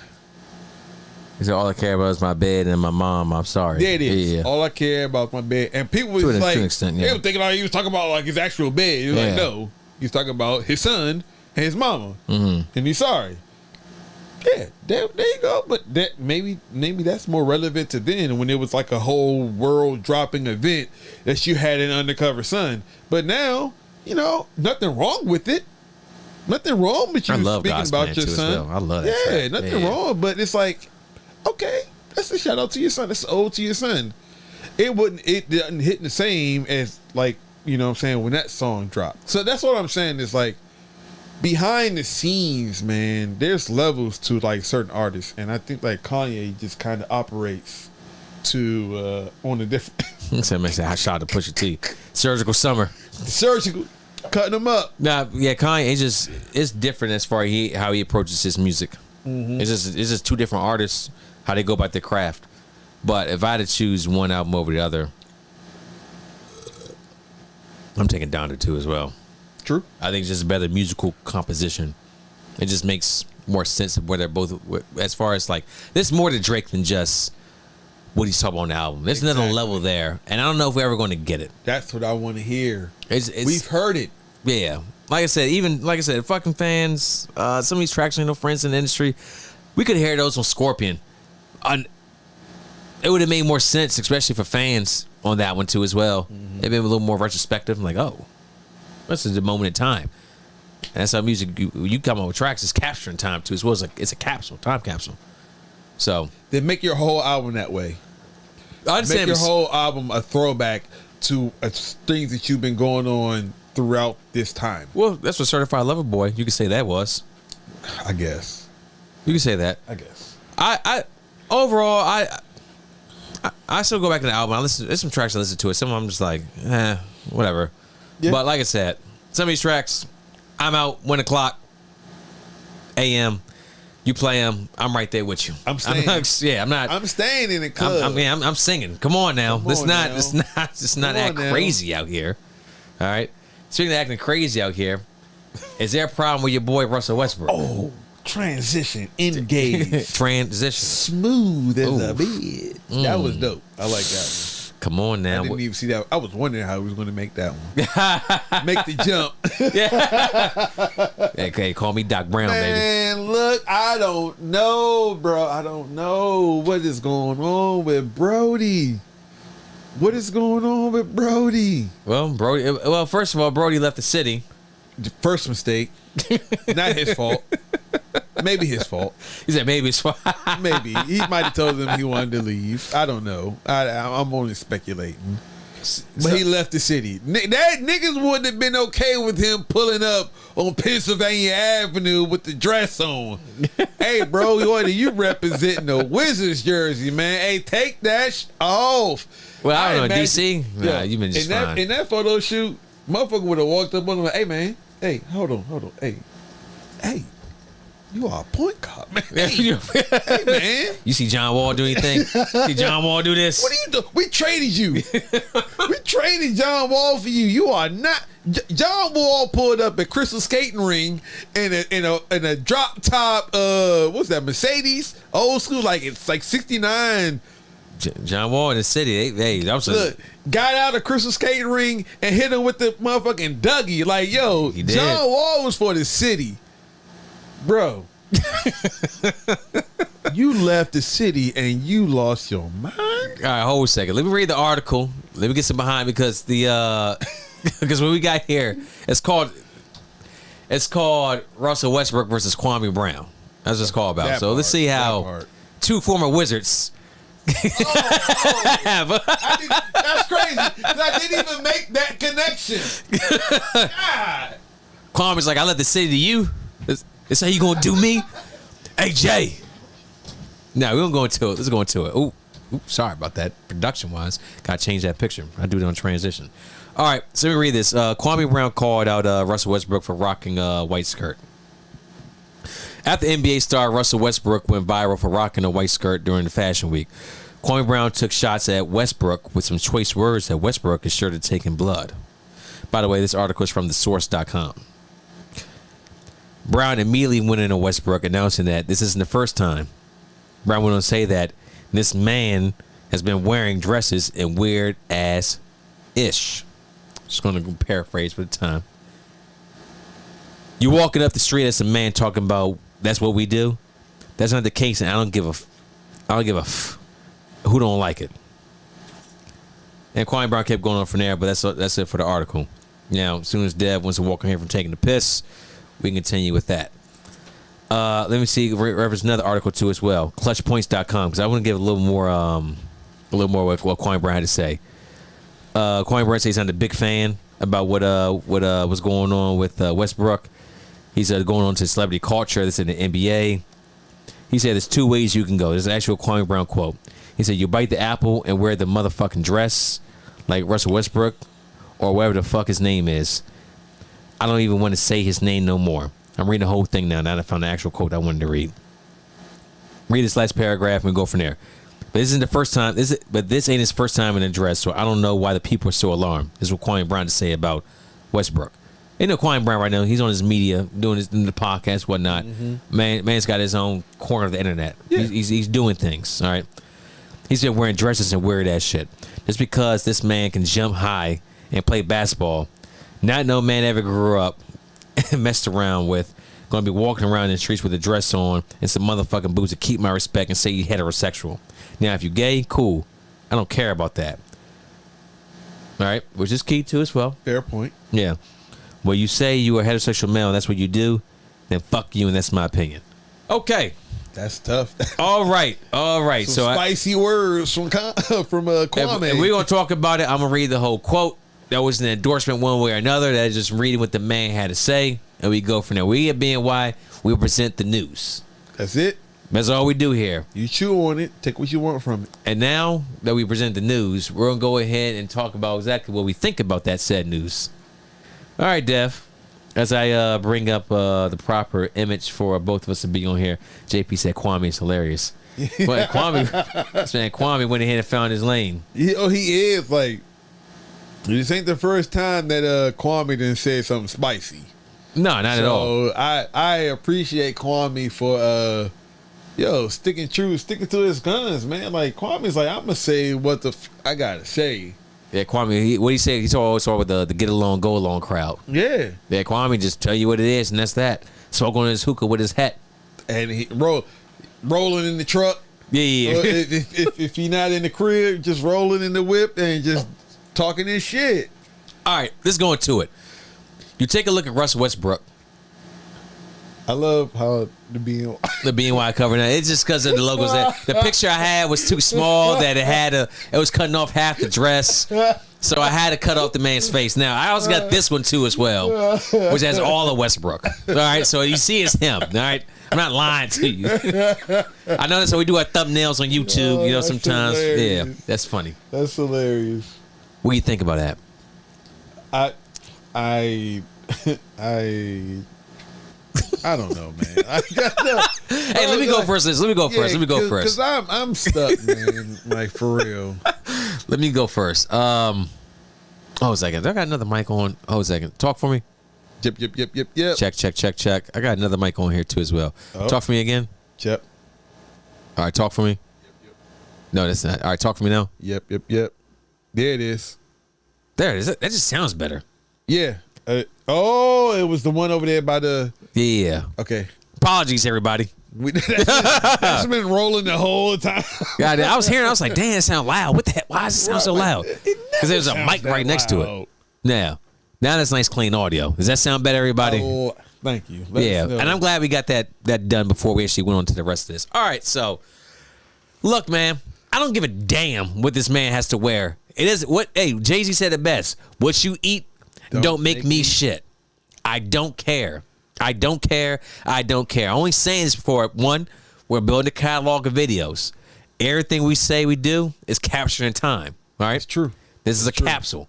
So when this pops up, I want people to go back and look at this and be like, hey, what do you think about that one? When they come and see the whole, everything, all the videos we have, all the clips we got. You see, we had to say here, I don't care that what he's wearing is what he's wearing. Me personally, I think he's doing it for media attention. Yeah, of course. Westbrook's whole ordeal when it comes to his clothes are all for nobody wears clothes like that. This man grew up in LA. All right. He wasn't wearing anything even close to this until he got money. And then actually they save more money. Makes you more of what you already were. Yeah, it's true. That's true. Maybe all this has been he just wanted to wear this for years. Now he has the money, he can make it happen. That's weird, man. Go ahead, man, because I'm not going to stop you. Yeah, I'm gonna keep going too as well.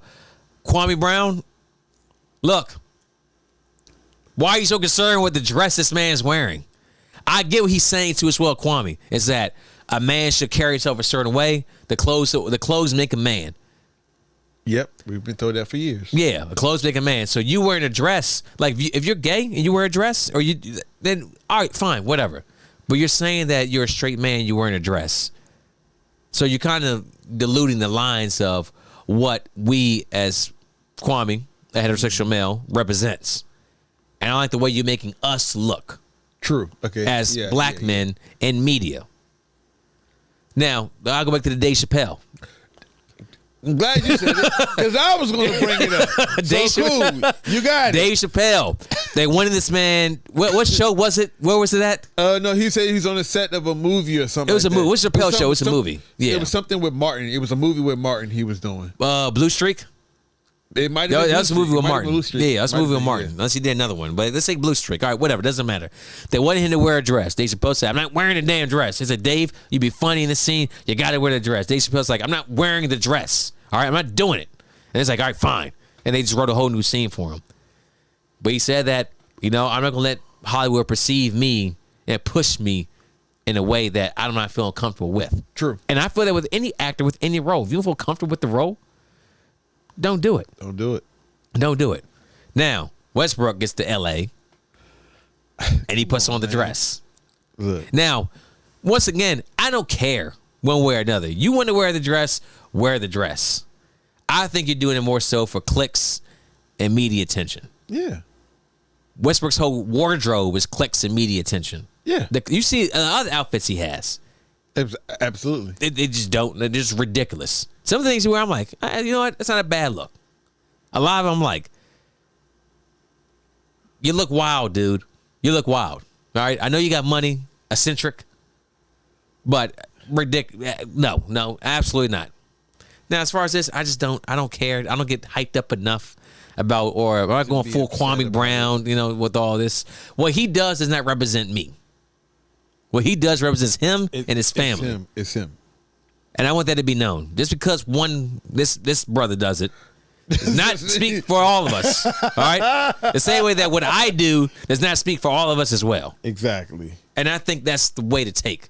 You want to read that comment, please? Got you. JP, man. Shout out to JP, man. That's another round of applause. Get that man like a gold member tonight, man. gold star. Something that signifies that JP has been killing the game tonight, man. The BNY tears. Look. So this is JP's words, man, on our comment stream.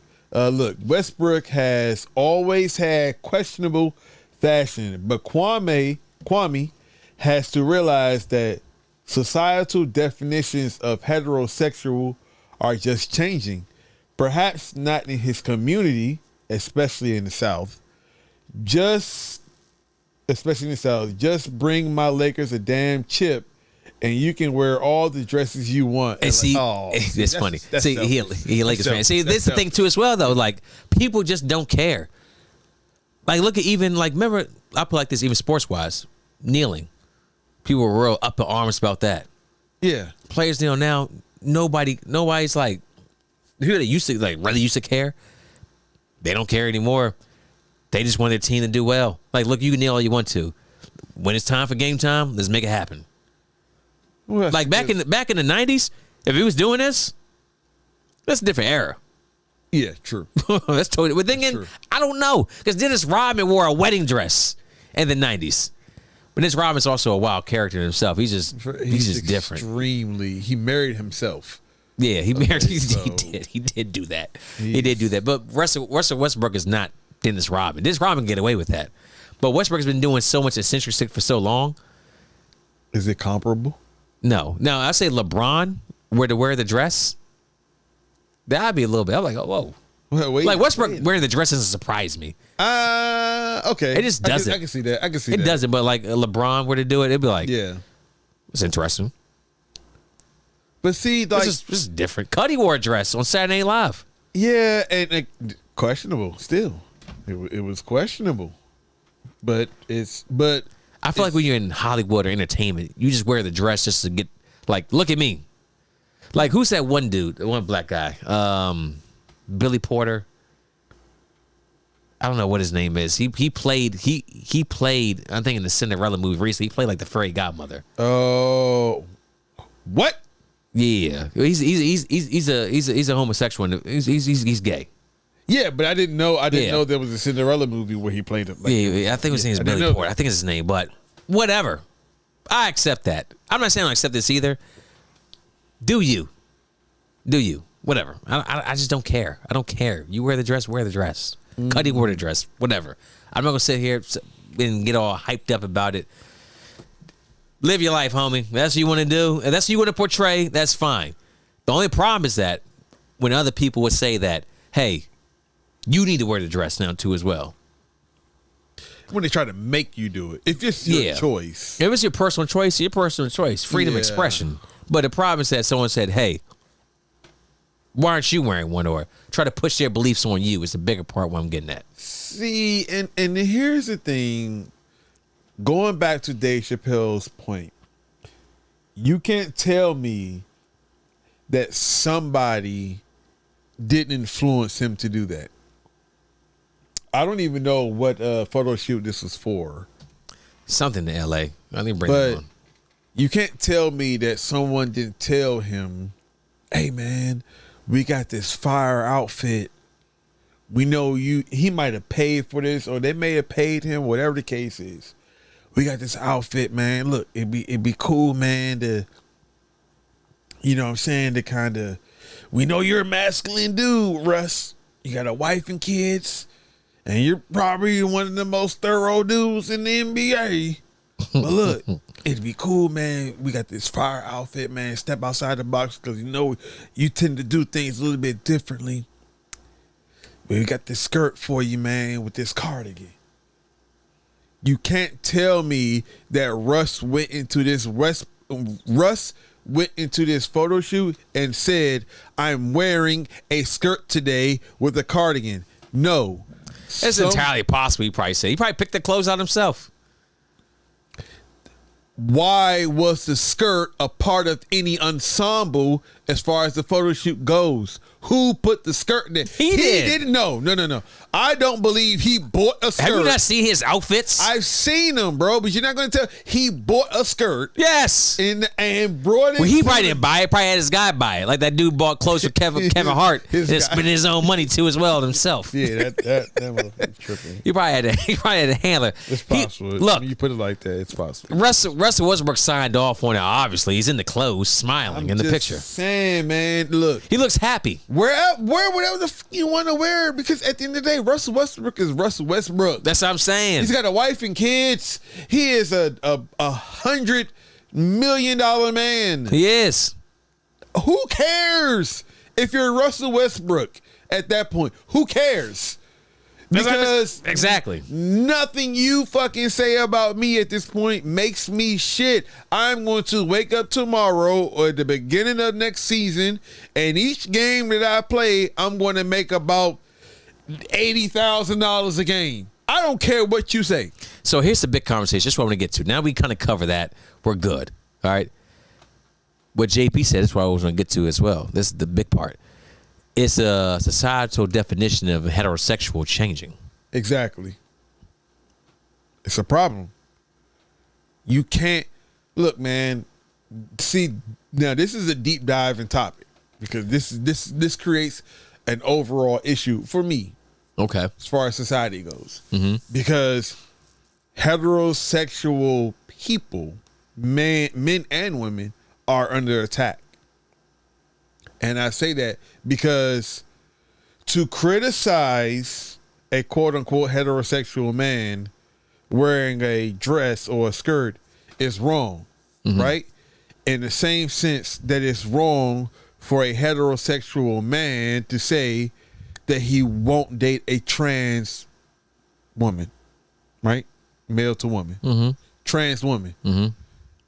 It's wrong to say that you won't do it. You're transphobic. It's all this does, and I'm not saying it's necessarily Russ's because they've been doing this for years. All it does is just continue the narrative of the demasculation of heterosexual masculine males in favor of this very soft, feminine man, because masculinity is toxic nowadays. And I don't like the road that we're traveling down when it comes to that. So we're also getting also like a little bit of Kevin Samuels territory too as well with that. Yeah. The thing is that in society you need people to play roles for society to work. Like you need what did Nick say on the last podcast? We're getting to this point. Oh, one of the previous Listen Slow podcasts. What woman wants to actually lead a man? Exactly. Like why? And a lot of women said that I don't want to lead a man. Yep. I'm not interested in that. And I've said on plenty of podcasts too as well. A man should always have something that they do that feels like a role in that community that puts him in a leadership role. As far as like working security on the side. That's something that, you know. Yeah. Yeah, that's a man job. A service that not many can or will do. Yeah, me coaching, leading a group of individuals for one common goal towards something that we want to achieve together. It's things like that I feel that a lot of men should do, because when things are different. Things are different. As far as what exactly, I mean, and toxic masculinity is for some reason is not tied to just men in general, which is completely fucked up. Exactly. You can't put everything in a box. Exactly. So anyone that says that, no, absolutely not. I can be a man, all right, and it is not not anything to interject or hurt you too as well. But if I was using me as a man, using my position to influence you or make you do things, Harvey Weinstein, Andrew Cuomo, exactly, then that becomes a problem. That's different. And we call those individuals out and we get them up out of here like we did. But if me just being the man on my day to day, doing my responsibilities as a father and a husband, and you want to call that being toxic because I'm not doing something that you may see as what a man should be, then that has nothing to do with me. That's that's how you want to live your life, which is fine. I'm going to do me and not hurting anybody else around me, and make sure that I can be the best human being I can for my community. The problem is, yes, that's a problem. But also, if there's a such thing, and shout out to Jordan Peterson, therapist, psychologist. Hey, I know you talk about. Yeah. Shout out to him. If there is a such thing as toxic masculinity, then by virtue of its existence, there has to be a such thing as toxic femininity. It's gotta be a yin and a yang. It has to be. You can't say that men are toxic in their masculinity, but can't say that women aren't toxic in theirs. Okay? So, but when you do that, it's a problem. So then do away with the whole terminology altogether. I'm not a big fan of terminology. Yeah. I mean, I understand why it exists in certain aspects, but the way it's used, it's used to the point that it's just there to attack. That's it. And attack in places that. No, it doesn't. It's almost like internet buzzwords are taking over to a point that nobody can really think and actually look at situations for what they are. I seen something today, right? And you could probably, and I can too, and you could probably, you know what I'm saying, relate to it. Back before Jenny, you know what I'm saying, got the teaching position when you were working. One time for Jenny. And she was being the stay-at-home mom role because of COVID and all type of stuff. And she was filling that role because she was here. Right. My wife, the same thing. I'm out working. She's home. There was an article. There was a tweet. It was a BBC article about, they called them trad wives, which is traditional wife. Mm-hmm. And literally, like, the tweet that like reposted this article was like, all the BBC is doing, we need to cancel the BBC, whatever, because they're just propagating nationalistic, racist white supremacy. Based off what? Based off the fact that the woman wanted to be a traditional wife. Once again, she's not killing anybody. She's not hurting anybody. She wanted to do it. A traditional, but see, this is the problem that I have with not just Russ, but with everything, is that do what you want to do for you. Do it. It's fine. Like Kwame said. But when you start to blur the lines, every different demographic is having a hard enough time trying to find their own and just trying to operate without being fucking canceled. I see what you're saying. Do what you do, but don't try to make it something so encompassing that it's supposed to be okay for everyone. Because now, not only are you blurring the lines, but now you're making it harder for me. I will never just wear a fucking skirt. I'm not Irish, okay? I'm not Irish. I never had a problem with kilts because you know why? It's part of their culture. That's their culture, their heritage, their history. Mm-hmm. There is a deeply entrenched. That's what they did. If I could trace my roots back to African history, and if and they did that way back when, okay, I wouldn't. It's part of the cultural guard. But that's okay. And if I'm trying to learn it and I'm trying to understand and I'm trying to educate people, that's different. This isn't education. Okay, you're not going to tell me this is education. Kilts are based off of tradition. This is a fashion choice. So don't tell me, don't make it seem like because I will never wear it. Now you're going to purposefully blur the lines between what someone does over there versus what I won't do. And you're going to tell me that because I won't do it or that I disagree with it, now I'm wrong. So now you're blurring the lines. You're creating this gray area where everyone is fucking chaos. Yeah. There's no up or down, right or wrong to it all. But all it takes is for one person to say that you're some type of phobic and then you're canceled. Like, no, let's not do that. Do what the fuck you want to do over there. Mm-hmm. That's fine. But don't make it seem like I'm wrong or I'm bad because I say, I wouldn't do it. I don't disagree with it. When do we get to a point where where discourse and disagreements is no longer respected? We live in a society where you can't even disagree on topics. And we're not talking about human rights or anything like that. No. Like you personal say, choice. wear the dress if you want to. That's your thing. But if I say I'm not wearing the dress, you say, "Oh, well, you're phobic because of that." No, that's no. I'm just saying I don't want to. You do that. That's fine. I'm not going to wear it because I don't want to. Or like you said, back to your point with trans women. If you want to date a trans woman, not you, but just anybody, you date a trans woman. I'm just not attracted to it. Yeah. I'm just not attracted. And if you're not attracted, like you have people always at the time. I'm not attracted to white girls. I'm not attracted to black girls. I'm not attracted to Asian women. But guess what we say? Okay, all right, whatever, bro. Yeah, fuck it. Yeah, it's like, all right, I'm not attracted to women. I'm not attracted to black men. I'm attracted to white men. I'm attracted.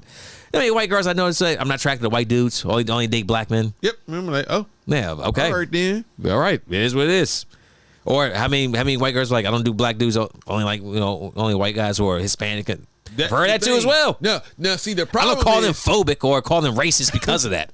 The problem, it's like situations like that is like, okay, you say that. But you in the fucking go-go clubs in D.C. with that. See, that's a little bit. Like, hold on. All right, I get it. But you in a 99 percentile environment jamming out the go-go music in D.C. Now we got some questions. We got some questions now.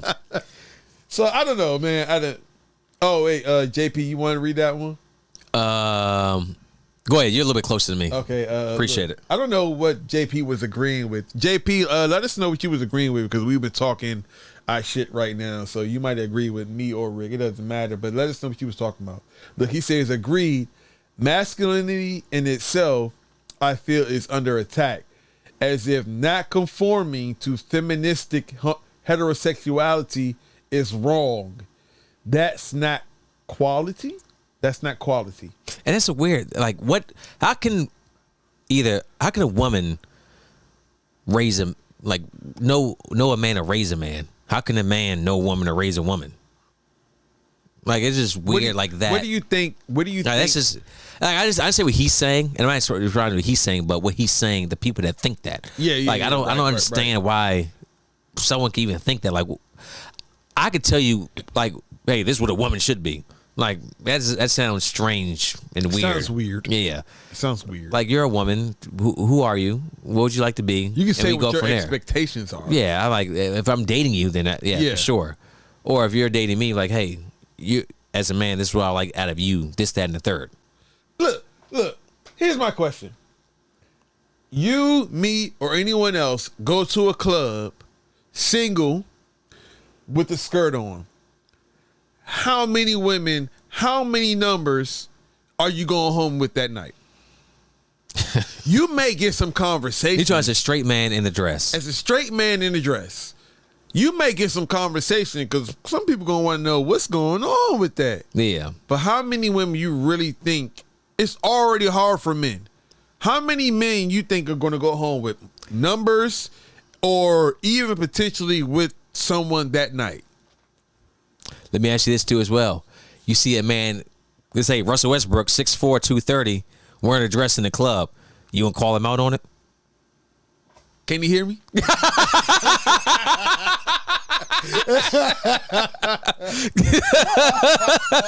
the same time, you see a man in the club wearing a dress. You gonna call him out? Like every single like we've said before, it's been said. Godfather. Every time you do it with the man, it's always a low-level threat of violence. It's a low-level threat. And the last thing you want to do is get your ass whooped by a man wearing a dress. You can't come back from it. Ain't no coming back from that one. Nah, you get that is world star famous. Oh man, stomped out in the dress. With the boots. With the black boots. And the cardigan. The cardigan with the socks on. Don't let that nigga have white socks on. He'll stomp you out with black boots and white socks. That nigga's nuts just flashing under the skirt as he just raises that leg to stomp you. That's what I'm saying. You can't like, recover from that, bro. that's it. That's what I'm saying. Like, right for you. So if dude, like I said, dude wearing a dress, like, you know what? Good for that individual. Good for him. I don't care. I'm going over here. I don't care. I don't care what the you wear, because like you said, it don't make me. It don't fill my belly.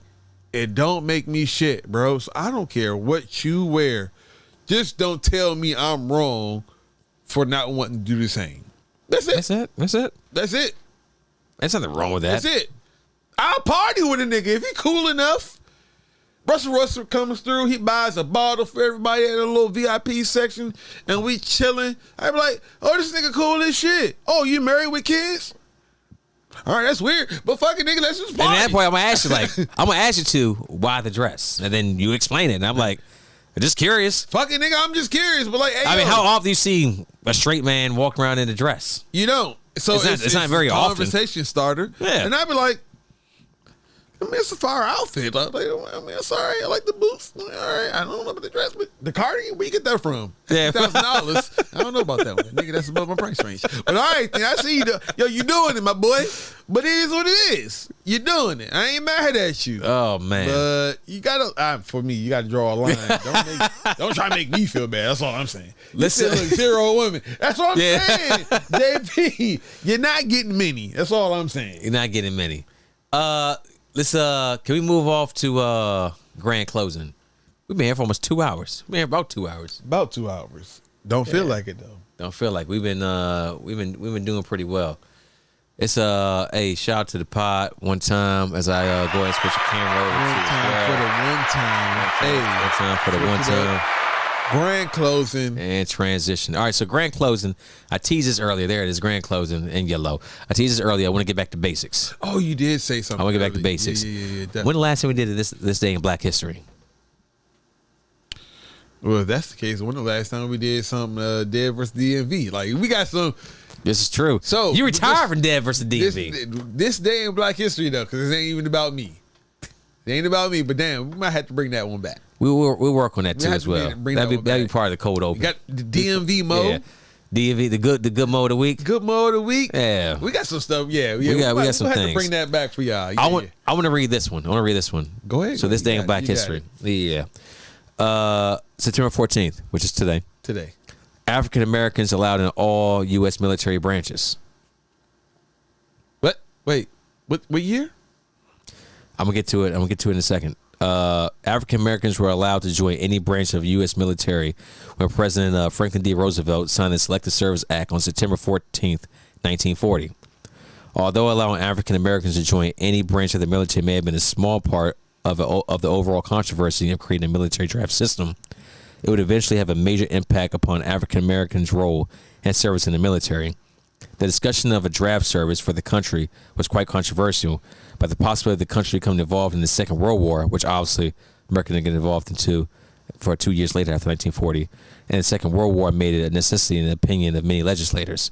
So, pretty much, this is what I just read from that.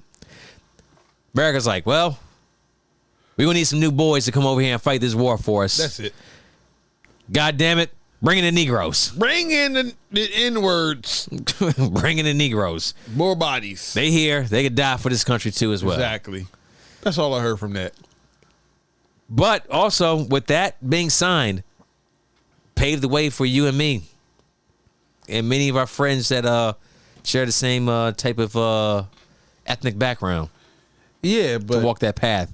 But the reasoning was that the draft, another world war is coming. Hitler's out there doing their thing. We'll need more of us, and we need as many people as possible. Yeah. How desperate are you, as Loki said in Avengers 1, that you would turn to us? You really need people that bad. Yeah, exactly. Sure do. You can come fight our wars for us.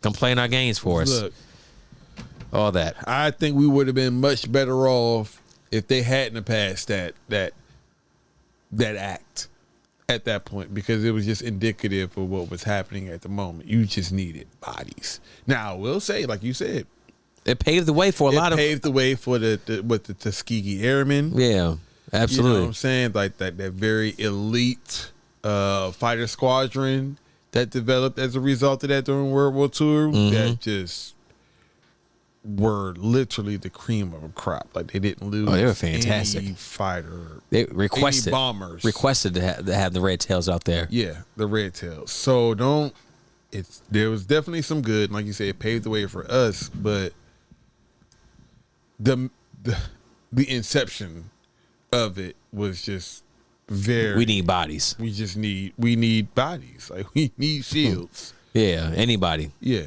Yeah. Come out there and absorb a couple bullets for us. Bring it on. It's like Laura Farquaad in Shrek. Some of you may die, but that's a risk I'm willing to take.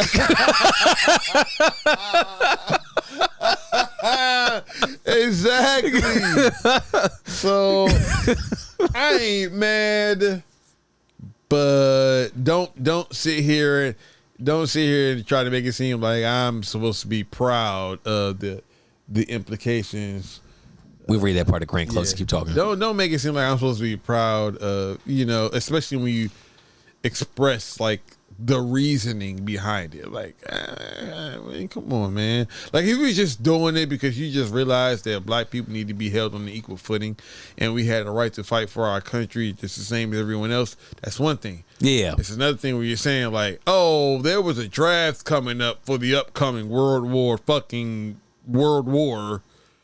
And, we kind of had to expand our requirements to meet and fill our quotas. Mm-hmm. Well, bro, you're literally telling me that you just did it because you needed more bodies. That's it. That's all you're telling me. That's all I got from it. So I don't take pride in that, but I do take pride in what has resulted. The accomplishments of African Americans in the military. As a result. I mean, even recently with Enlisting Jesus.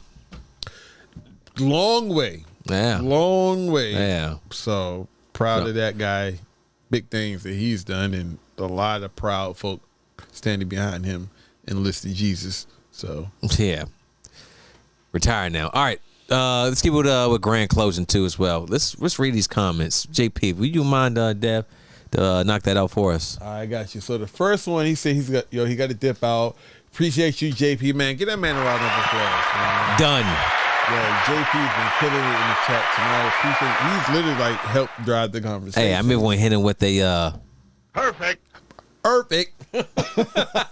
love that sound bite. It's probably my favorite one that we had, by the way. That one right there? That one. Perfect. I love that one because what's that, Street Fighter? Yeah. So don't sue us. So, exactly. But look, he said he got to dip out. Y'all keep doing your thing with the podcast. See if y'all can think of doing like a giveaway contest. I just said that to Ricky the fucking other day. We did. About fantasy football, but it's coming. JP is coming. I promise you, because we already in the talks about that. To raise your promotion, or think about doing like a virtual reunion. Link up with the Black Ropes and see if you can get in a podcast and have each one share it. This has a lot of potential. Oh, yeah. Shout out to our guys from back then, too, as well. Yeah, for sure. Keep talking. Go ahead. Or doing a special session where you go out in the street and do random interviews to people and wear your BNY apparel. The random interviews, yeah. We talked about. I've thought about that, too, as well. Yeah. COVID has slowed down a few things, but we've talked about that. We've talked about it. And the last one being, last thing, see if you can start doing movie reviews.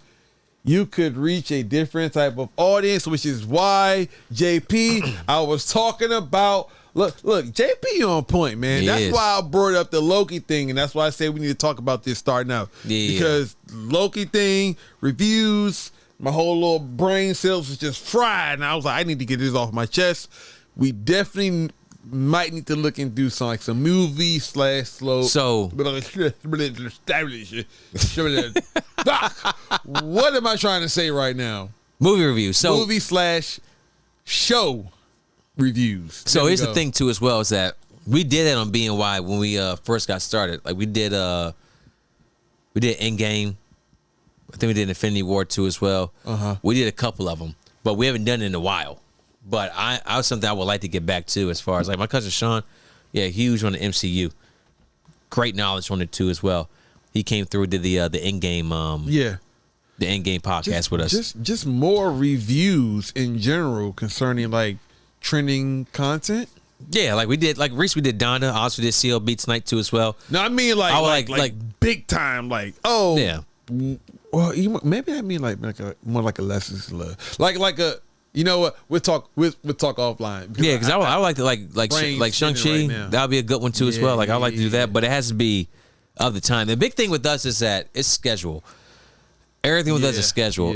Yeah, that's true. Yeah, and hopefully this isn't an Easter egg. Maybe it is, but hopefully there'll be some changes in the near future. True. That more so solidifies our schedule when it comes to podcasting. That makes things easier for all of us.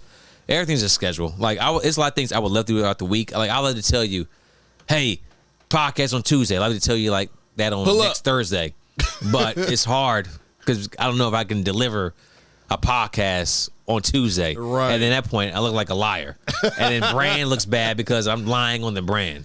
Oh, you talking about as far as like letting the public know? Yeah, like public. Like, hey, we live on Thursday. Then I got you. Thursday come up and nothing happens. Oh, sorry everybody. Like it's just tough. Oh my bad. Yeah, it's tough. So so come in. But we'll work. We're working, man. We're working. We got another thing, man. So we're gonna eventually be implementing like a super chat type thing. You know what I'm saying? We talked about it before. Where look, get y'all rocks off, or even we had someone last week, or 10 days ago, whenever we did the last podcast, call in.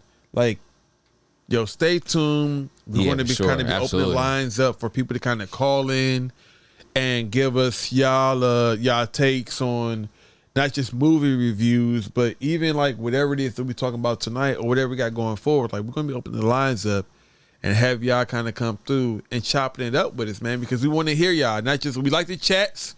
Well, we can hear y'all. Y'all can come on and get y'all rocks off and talk y'all shit. Yo, we welcome it because it's just, we ain't selfish with the airtime. Yeah. We want the content. We want you guys to kind of provide, you know what I'm saying, speak y'all piece. So, and the thing is, it's not about you wrong, I'm right, or you right, I'm wrong, or Dev right, they right, you Dev right, you wrong. That's, and you know I'm going at. It's the fact that we're all in a fact finding mission here. We're all trying to learn together. We have a point. You come with a point too as well. You know what? That was fine. That was good. If it works, it works. You changed my mind. Damn it. Fuck it. I'm not saying to fight for a position and just keep working with it. Like, if you can make it make sense, sure. We're here for it. New information is new information.